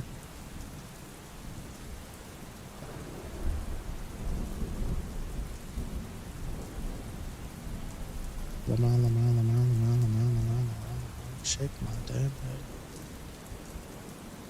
Oh, fuck.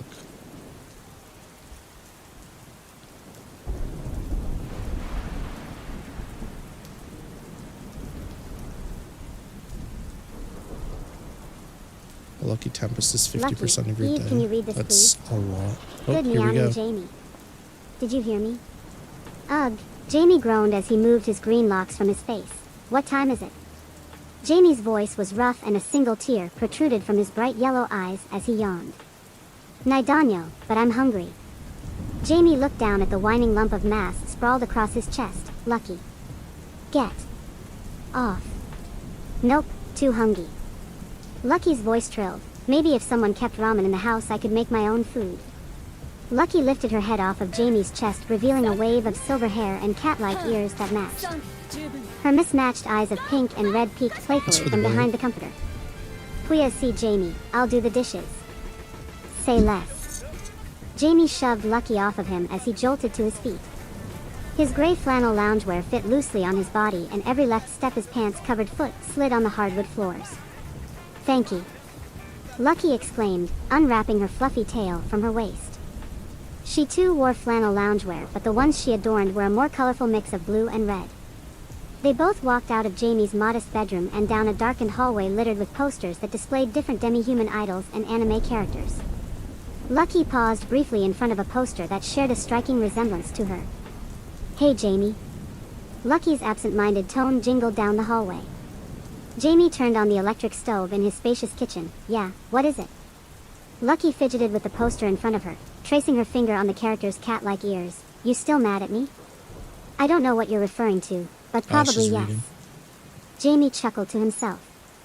I'm being serious, you meow. Lucky whined. Jamie cracked some eggs over a pan he had set carefully down. Okay. What's on your mind? He flipped his Kerbo hand towel over his shoulder.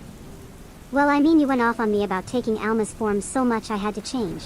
Then you got mad at me for talking to the Vanguard agents when they came here. Then you threatened to kick me out when I made you break this dash. Okay, first of all, Jamie cut Lucky off and let out a deep sigh. You can't just go around pretending to be someone you're not, especially someone as perfect as my lovable, adorable, beautiful Alma. She's not real, Lucky whispered under her breath.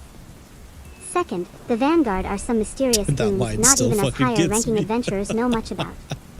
All we know is that when they show up, crazy shit starts happening. People die, or wind up missing. And let's face it, no one can do anything about them or get any meaningful information. Jamie finished scrambling the eggs and dishing them onto a matching set of plates with cute little chibi characters on them. Sko. Naya, don't really she feel big deal.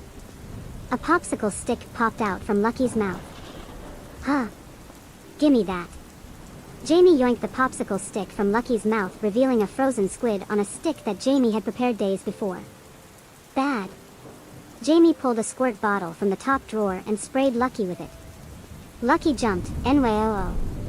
She bolted off to a nearby couch and slid under a Kerbo patterned blanket. Frustrated, Jamie tossed both of their plates and a bottle of ketchup on the kitchen table. And lastly, for the last time, I got upset with you because when you made breakfast, you tripped my security system and the fire department got called. That was a 350 credit bill I wasn't expecting. Lucky's head shot up from the cushion of the couch. And I told Mew that I will pay Mew back. Moping over to the kitchen table, Lucky plopped herself in the chair across from Jamie and shook the bottle of ketchup. Jamie snorted, pointing his fork at Lucky. Whatever you say, freeloader. Lucky stuck out her tongue and squirted ketchup in the shape of a crescent moon on the pile of eggs. Meow, it's perfect. Lucky shoveled a lump of egg proudly into her face. You know, if Alma was anything like you, I'd have to dispose of her merch. Jamie groaned. That's pause hit, Lucky spat. Oh, Jamie shook his head and drew out letters in the air with his left hand. BULLSHIT. Lucky lowered her face into her plate. Bullshit, that's bullshit. The two exchanged jabs a bit more before settling in and finishing their food. After some excited conversation about watching a popular streamer, later Lucky got up and collected the dishes from the table and stove. Jamie stood on her right by the drying rack with his Kerbo towel. God. As she finished her first dish, he reached out to grab it. Well, don't keep me waiting. Lucky raised an eyebrow. but I said I'd do the dishes. Yeah. Hurry.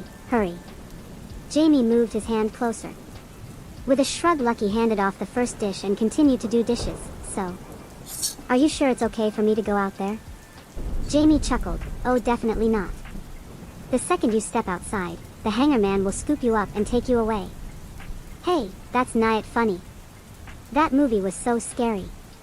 Lucky raised her leg and kicked Jamie in the rear. Ow. Boop. Ha ha ha, I'm sorry, it's just Boop. so easy to get you going. Jamie wiped a tear from his eye as he finished laughing, but in all reality you'll fit right in out there. In the city of Aegis, all kinds of people come and go. There isn't anything to worry about. Once you get to the base of the hills here, it's a straight shot to the city. Wyvern fare is cheap too, so you never have to worry about hoofing it for half an hour. Lucky's smile grew from ear to ear. I would love to ride a dragon. Wyvern, Lucky, Wyvern. Dragons are nasty creatures. Believe me when I say you don't want to encounter one in your lifetime. I mean, it's the same thing, you know. Lucky looked out of the kitchen window pondering. Shaking his head, Jamie sighed. And you're the same as Alma. Are you never gonna let that go?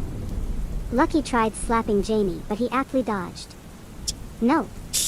The two chased each other around the living room and up the stairs to the loft, then back down again for a few dozen laps before Lucky dropped down onto the couch. All right, I'll do it. Her tone seemed different. No, you. Do what? Jamie sat down next to her and began petting her head.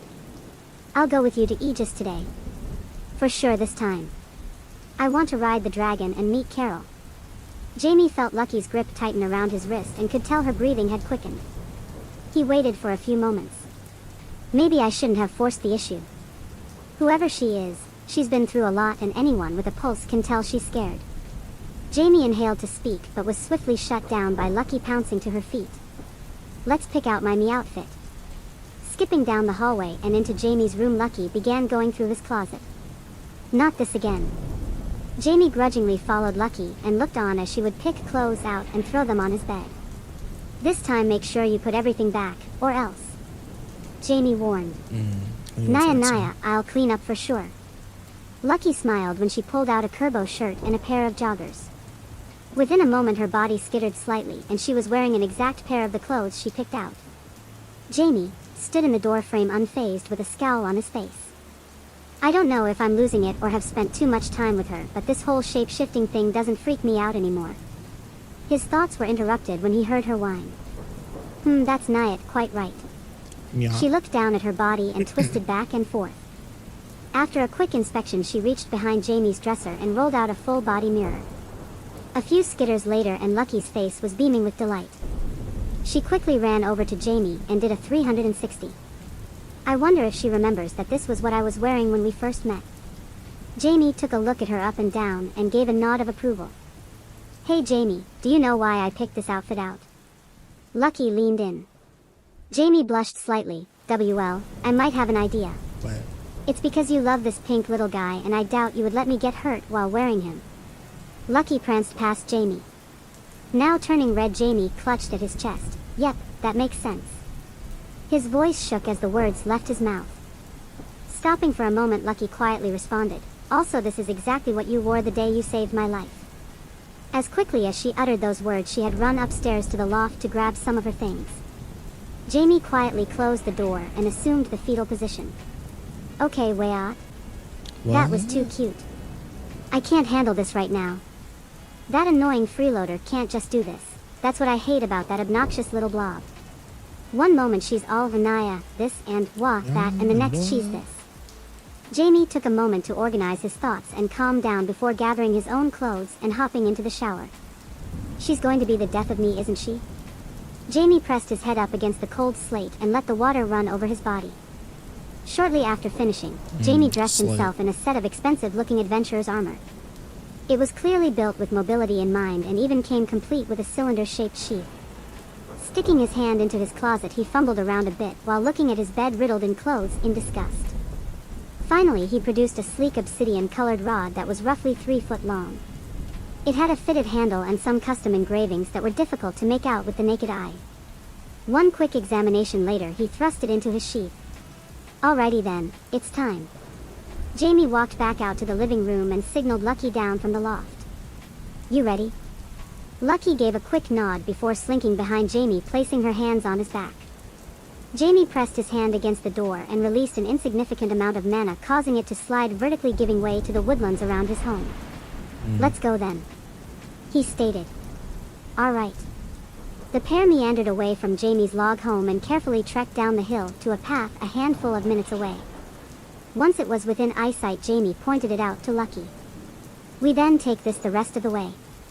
It will lead us to a shrine. Once at the shrine, we will descend a few flights of stairs and then dash. Dragon, Lucky exclaimed. Jamie's hands flew in the air. Wyvern, Lucky. Can't you just do that thing where you put your head against mine again? The mind meld? Yeah, whatever that thing is that tickles my gate and makes my brain feel fuzzy. I know it gives you insight on things. For some reason your gate rejects me before I can get much out of Mew. Lucky explained.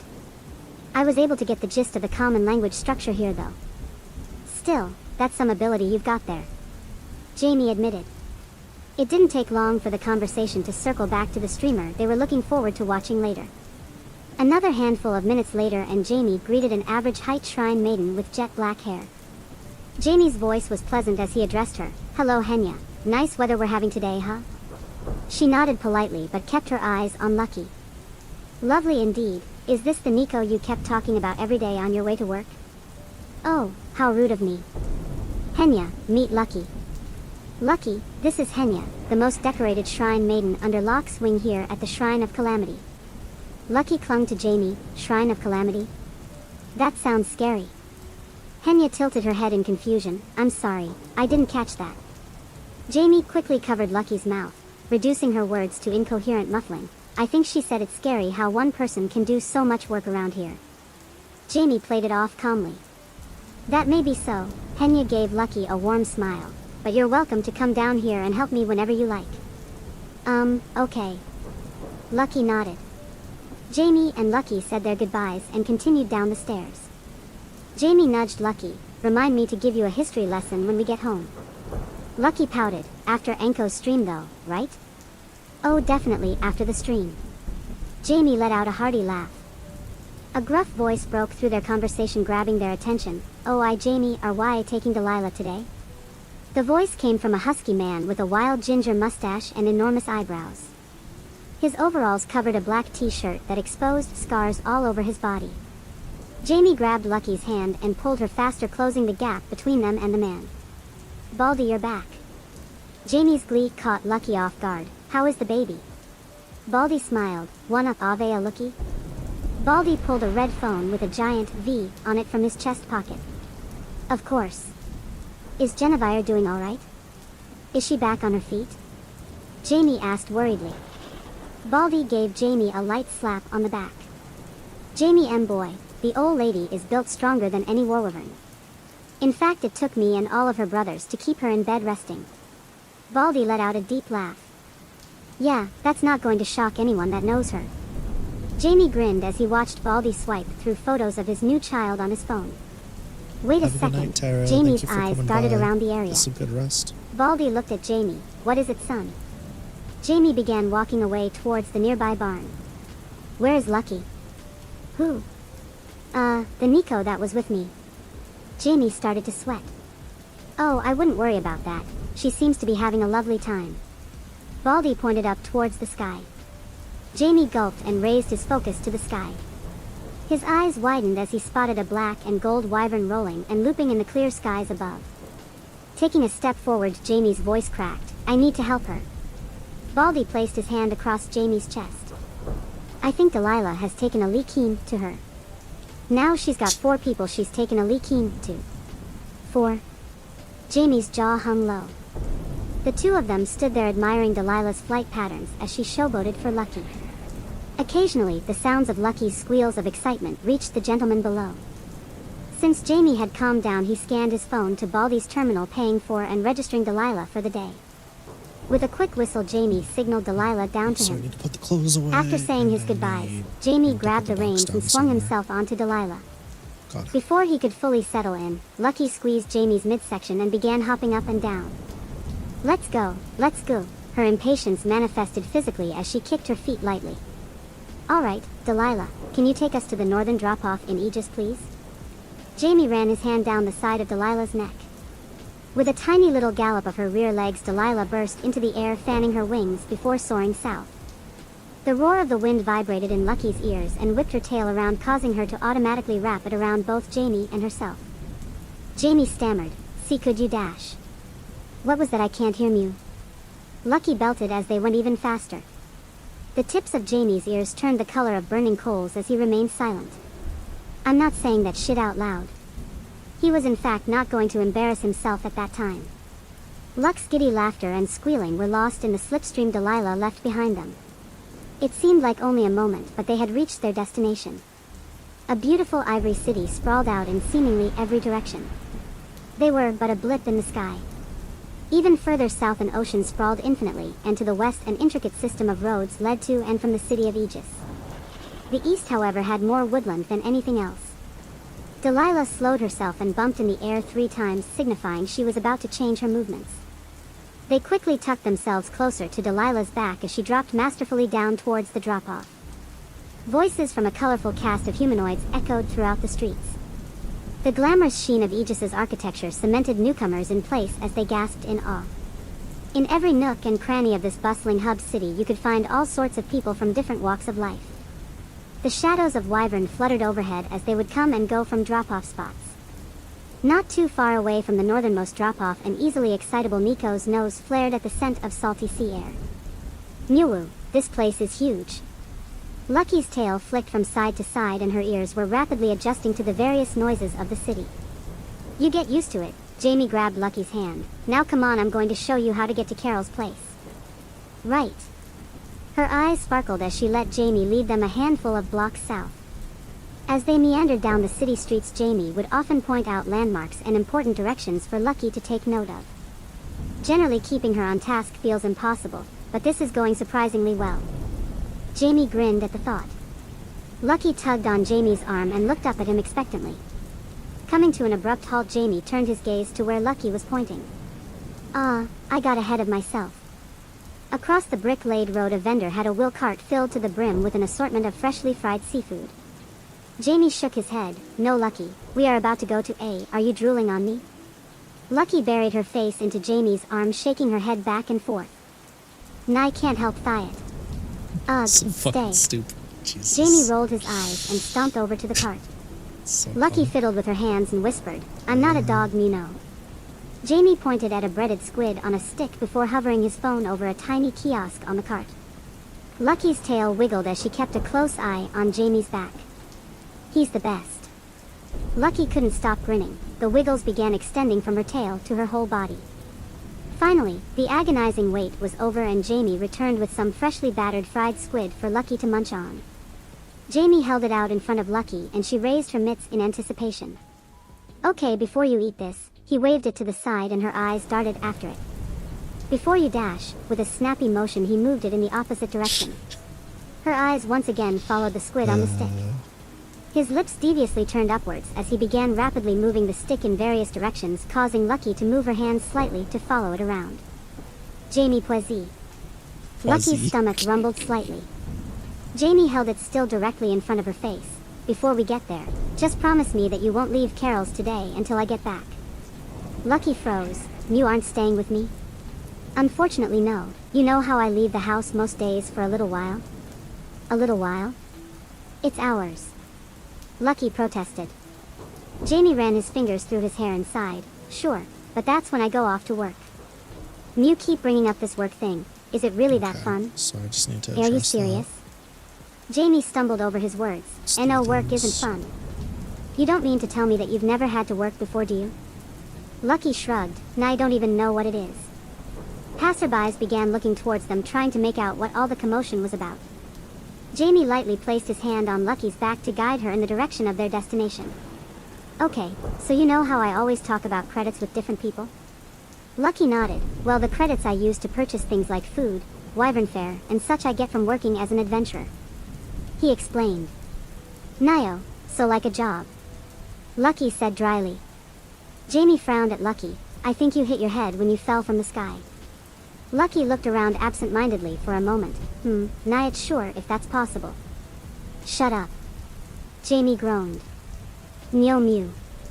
Lucky ran her mouth down the side of the fried squid on a stick to get the last bits of food in her mouth. As the two walked in tandem, Jamie would continue occasionally pointing out landmarks and waving to acquaintances. Shake my That's different. head.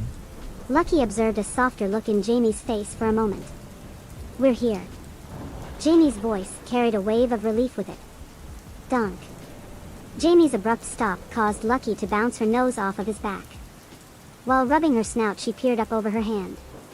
Oh meow. Lucky's eyes sparkled as she inspected the three-tiered storefront before her. Lucky's head tilted as she read the fancy cursive sign with a teacup on the plaque, The Fool's Carol. Grinning, Jamie responded, Yep, that's my home. Your home. We just came from your palace. Lucky's tail drooped. He shook his head. You'll see. Jamie reached out to Lucky, offering her his hand. Shall we? Accepting his invite, they each placed a hand on two girthy wooden doors before giving them a shove. Before either of them could see what was inside, they were greeted with a warm aroma. Lucky's nose twitched as she chased the scent like a predator tracking its prey. No way. Lucky's captivation with a small baked good behind a pane of glass seemed to alert a worker at the counter.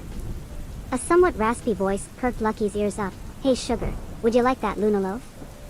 Lucky raised her head from the display and saw a taller woman with faded blue eyes looking down at her. After taking a quick look from side to side, Lucky clasped her hands and took a step away from the counter, accidentally bumping into someone. From behind, a familiar voice comforted her. Yeah, I'll take two. Craning her neck back, Lucky looked up at Jamie. Sup? He grinned. Where did you go? Lucky complained. Jamie shook his head. You're the one that ran off without me. Anyway, Carol, can I pay you for those on the way out? I need to go speak with Vladimir before he takes off for Lumenview. Carol leaned back against a counter with various ingredients on it, letting her dark locks sway in tandem. The old man should be in the hall working the counter with Betty. She pointed over her shoulder with her thumb. All right, Lucky, why don't you get seated somewhere and order yourself some food? I'll be right back. Jamie motioned to a nearby table.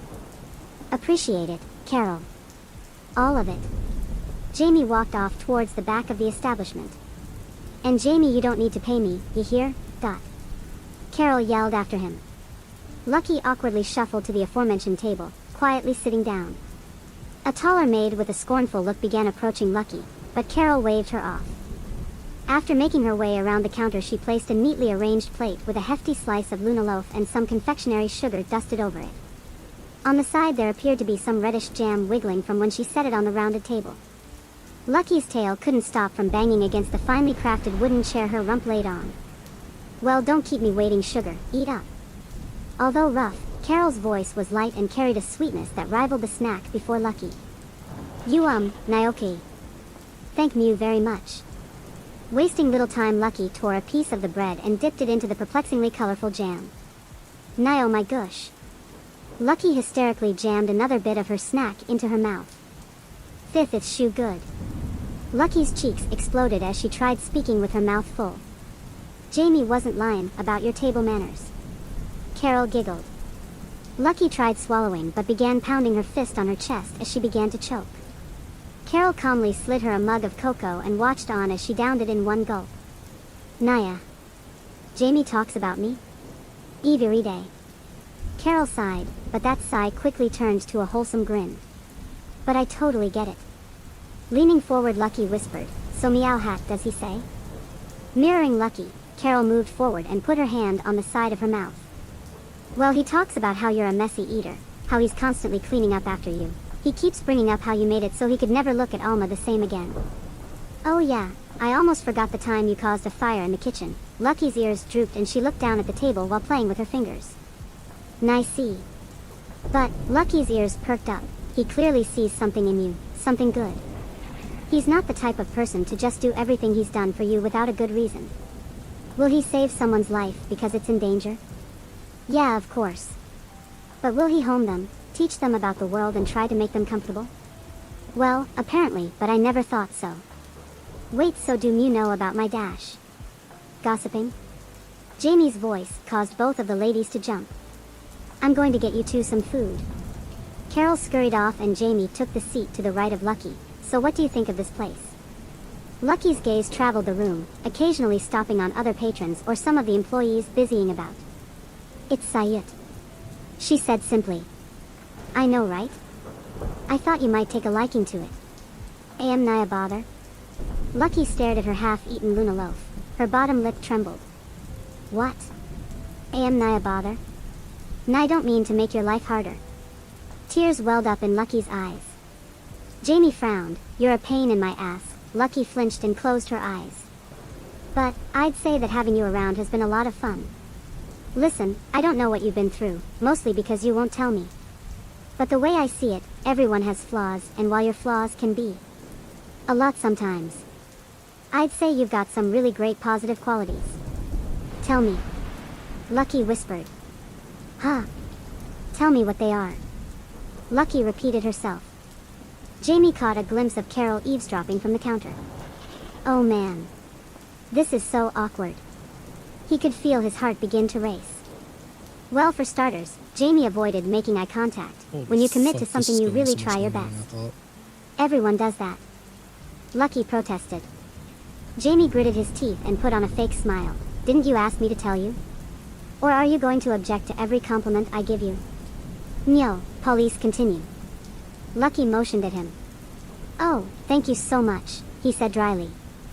You have a way with animals and monsters. Your shape-shifting ability is really neat. You're fun to be around and do stuff with, and Jamie paused and ran his hands through his hair. Lucky leaned forward. Anand? Don't keep Naya girl waiting. Well, you're kinda see you dash. Right as he was about to finish, a younger Viara burst through the front doors. Somebody help. The bunny girl's voice was stricken with fear. Before Lucky could even open her mouth, Jamie had already begun making his way to the younger girl. My name is Jamie. I'm with the Fool's Carol Guild.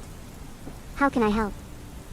Some men took my father around the corner and were yelling at him, saying mean things. Alright, I want you to go talk to the nice lady at the counter and wait here until I get back. Jamie quickly made his way out of the cafe and Lucky got up to run out after him. I doubt they would do anything too crazy in broad daylight. Jamie reasoned as he turned left from the entrance, making his way to a nearby alleyway. Once he turned the corner, he saw 5 figures standing over a crumpled man with long bunny ears. Jamie stood tall as he called out to the group, Hey, what seems to be the problem? The smallest member looked up first. Shit, I told you guys someone would notice us here. A larger mountain of an orc-like demi-human grunted, Who cares? The boss said to get his money. Lucky stood around the corner listening carefully. I want to help him. Lucky clenched her fist but shook her head. Give the man his money back, and step out of the alley so we can talk. Jamie demanded. A human with a scar on his forehead stood up brandishing a chrominium pistol.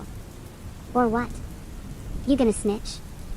Jamie sighed. No, but medical expenses for criminals are a tad bit ridiculous in Aegis. The large demi-human let out a guttural of a laugh. Is the puny human attempting to threaten us?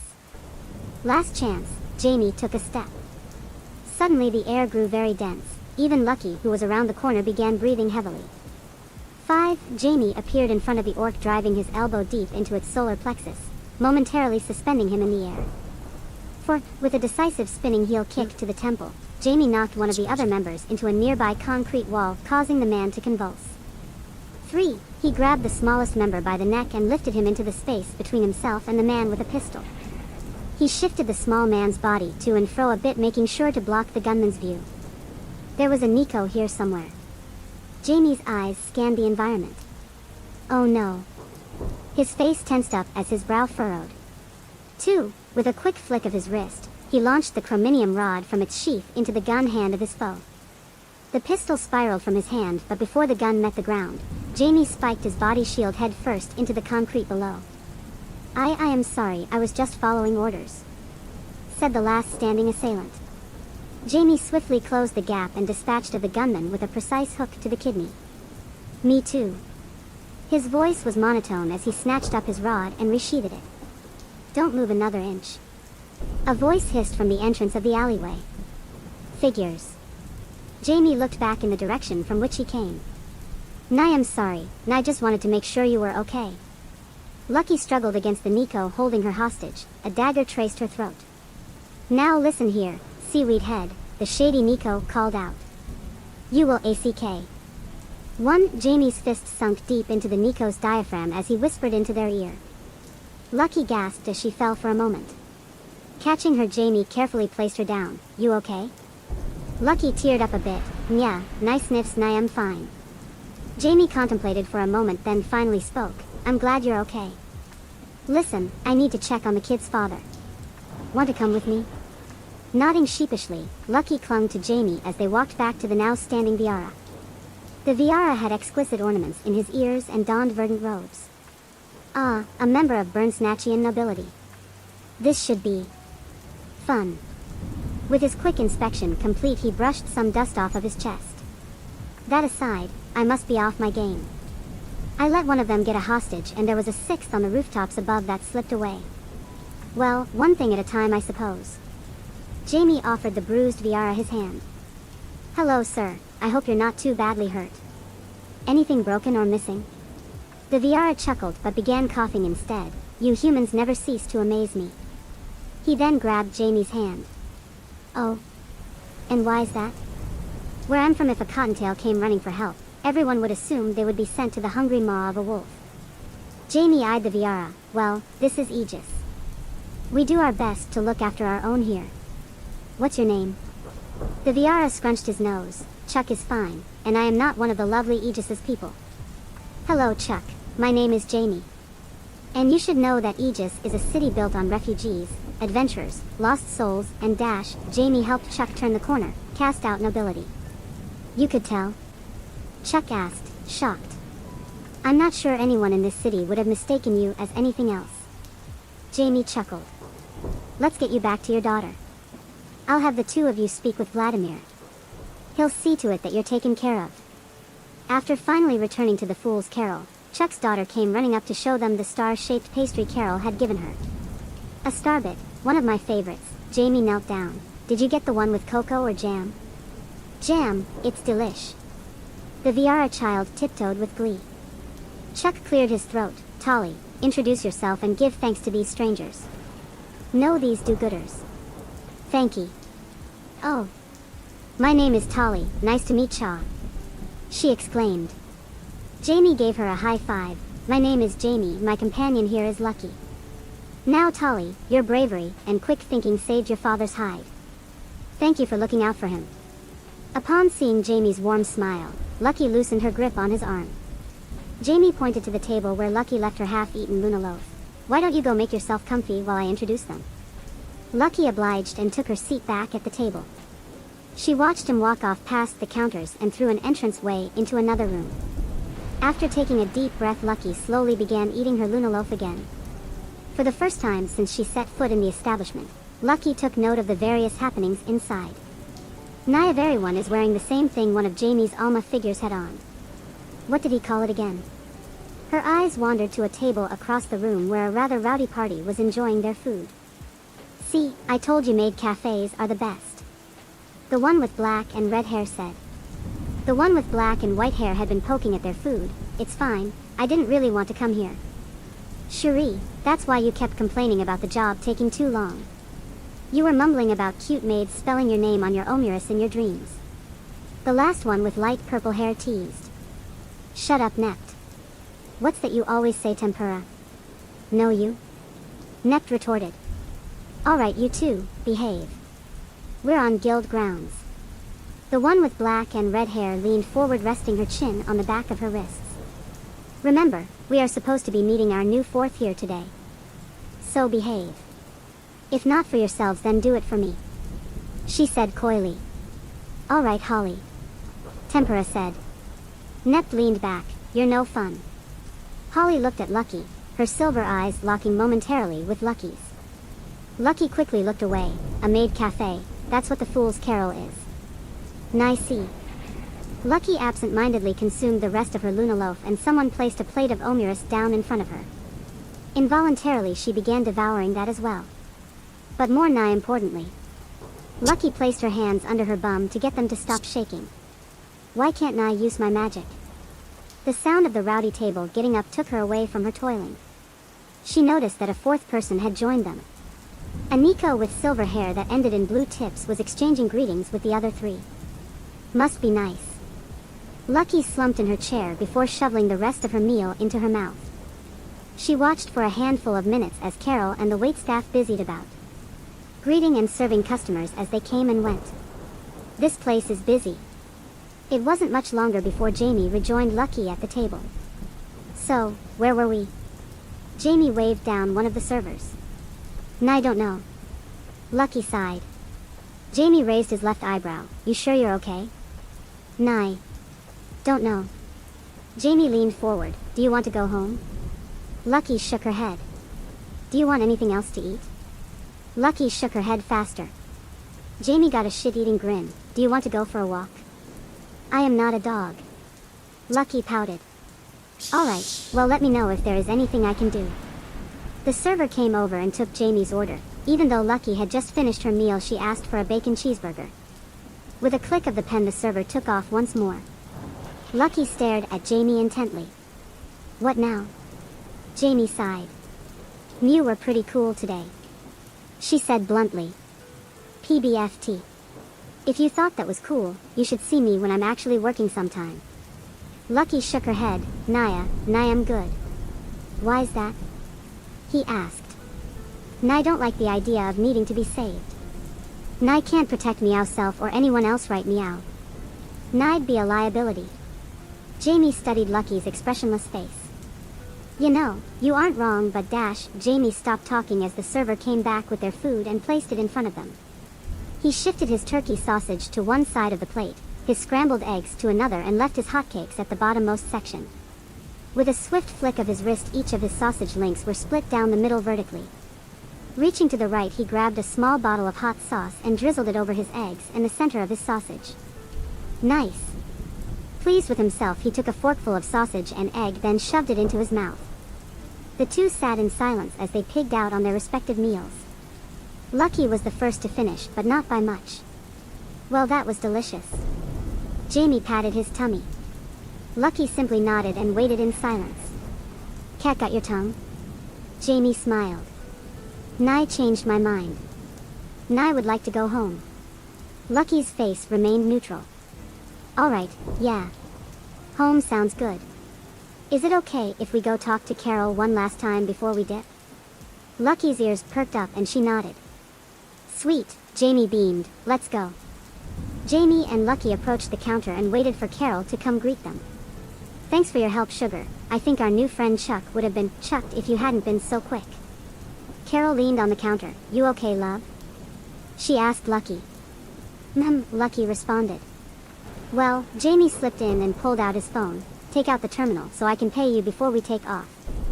Carol pushed his phone away. How many times do I have to tell ya? I'm not charging you for a damn thing. Now don't ask again or I'll call Betty.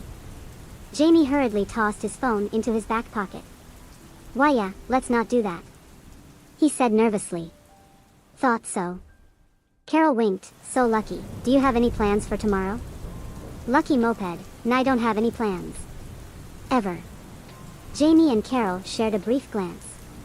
Carol reached across the counter to place her hand on the back of Lucky's. Lucky quickly latched onto Jamie's arm. Please no touch, sorry. Lucky seemed flush. Carol smiled softly. Sorry hon, I didn't mean to make you uncomfortable. It's alright. So, Carol reached under the counter and pulled up a rectangular box with a ribbon on it. If you're interested, I'd like you to swing by tomorrow and try working with me for the day. Lucky's heart began to pound quickly. Would Jamie be here too? Unlikely, Jamie said softly. I've got a party I need to help with a quest tomorrow. Jamie nodded in the direction of the newly formed party of 4 Lucky had been watching earlier. Nio, okay. Lucky looked longingly at the party, then back at Carol. What would Nye need to do? She inquired. Not much, mostly look cute and tend to the counter. I will be here to show you the ropes all day until Jamie returns. Carol smiled. Lucky formed a small smile in return. That sounds delightful. Carol slapped the counter. Then it settled. I'll see you both tomorrow. Oh, take this with you and open it up when you get home tonight. It's a gift from the 7 of us. The 7? Lucky tilted her head to the side. You'll meet everyone eventually. Jamie pushed off of the counter. Alright, thank you very much, Carol. We'll see you tomorrow. Later, Sugar. Stay safe. You too. Jamie waved as he headed for the exit. Before they left the cafe, Lucky felt like she was being watched.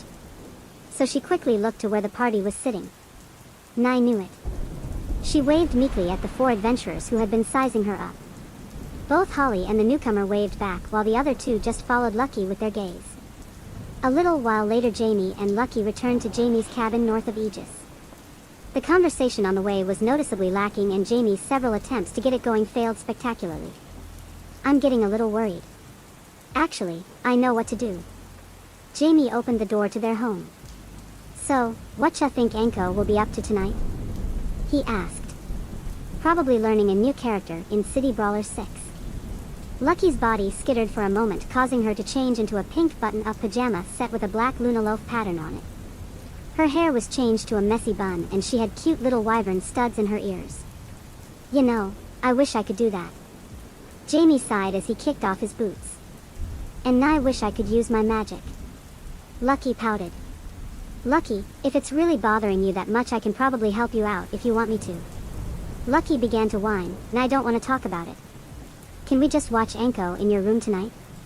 Jamie frowned. I don't know why I ever worried about you. We walked through the door and you're already back to normal. Anko. Lucky yelled and ran back to Jamie's bedroom. Alright, Jamie followed. I'll get it set up, but I need to take a quick shower. Remember to get your own blanket, you cannot get under my sheets. Nah, okay. Lucky cheered from inside his bedroom. Jamie quickly fiddled with his TV and got Fidget.tv pulled up. He tossed Lucky the remote and grabbed his night clothes. Remember, Jamie started talking. Get your own sheets, they said in unison. Jamie rolled his eyes and went to the bathroom to clean up. I still can't believe I let one get a hold of her and another get away. Jamie leaned against the tiles in his shower. I don't want to work tomorrow. I want to see her in the maid costume. Jamie pictured it for a moment, then shook the image out of his head. Dude, pull yourself together. Alma is the only one for you. After taking his time getting dressed in his own plaid pajamas and Kerbo shirt, he walked back to his now darkened room. The only light source was the TV flickering as Anko comboed other players on her stream. Jamie took a look at the stream, admiring her vtuber model. The character had bright blue hair with pink highlights and seemed to have a polar bear theme. The model's icy blue eyes and light blue nail polish were iconic in their own right. Jamie turned his attention to Lucky. So how is the "get out from under my sheets, you heathen"? Jamie yelled frantically. No. Too comfy. Lucky grabbed the comforter and rolled facing the empty side of the bed. Lucky. Jamie went to grab the remote. I'll turn it off. What? Scared? Lucky goaded. Scared of what? Laying next to a beautiful woman. Lucky tapped the bed beside her. Jamie stood over the bed, not unlike a poltergeist. Woman? Hardly. Jamie got into bed and turned up the stream a little. Seriously, you cannot sleep in my bed every time you get upset or scared. Just for Tonyite? Lucky pleaded. Jamie put the remote on his nightstand. It's been, just for tonight, half of the month. Yeah, I know. Lucky closed her eyes and immediately began to snore lightly. You're such a pain in my ass. Jamie rested his hand on her head and gently rubbed it for her. Good night, Lucky. Welp, that was a long read, but hey, at least it wasn't boring. Jamie and Lucky are so cute, teehee. I'm glad she's finally opening up to Jamie. Maybe he can make her feel a little less scared. I wonder what that box Carol gave Lucky was. I'm excited to see what happens tomorrow. I hope they don't get in too much trouble.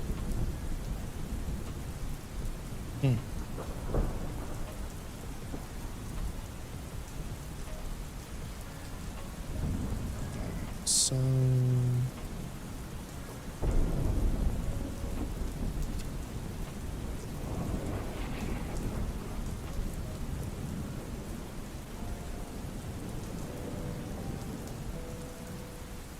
this in the box Carol sent.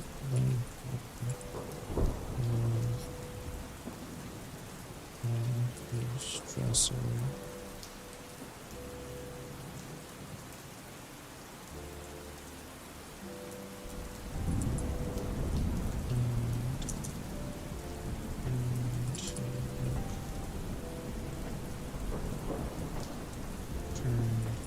Listen.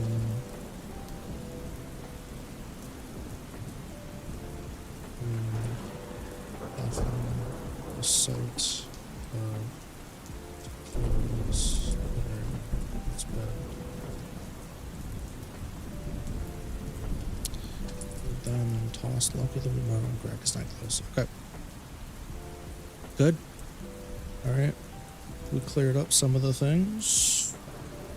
I think it is I think it's a good spot actually. I do need to just really quickly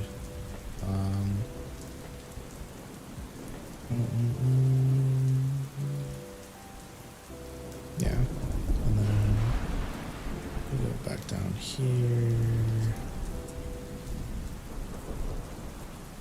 drop off, take this. They're definitely gonna get into trouble sooner rather than later.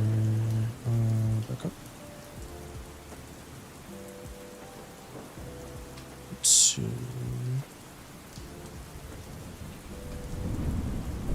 it's the fools. Krma.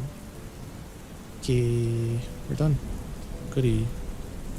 Just for funsies, overall, just shy of 9k words, or just shy of 8,500. It's not bad. I think I got quite a bit done today too, which is awesome. That puts us at the end of chapter 2. Alright. Save. I am way over time though, and I have to upload my stuff still. I can't believe she took fucking 40 minutes to read that. It's fucking insane. I'm trying to close up now. Well, in my brain, when I had Eve read the thing to make sure that it was correct, I thought it would be done in like 10 minutes, because I still had like 12 minutes. And it wound up taking quite a bit longer than that. She literally just got done 3 minutes ago. Yeah, of course. Well, I am going to call it a night. Hope you guys have a lovely rest of your night. And I look forward to seeing you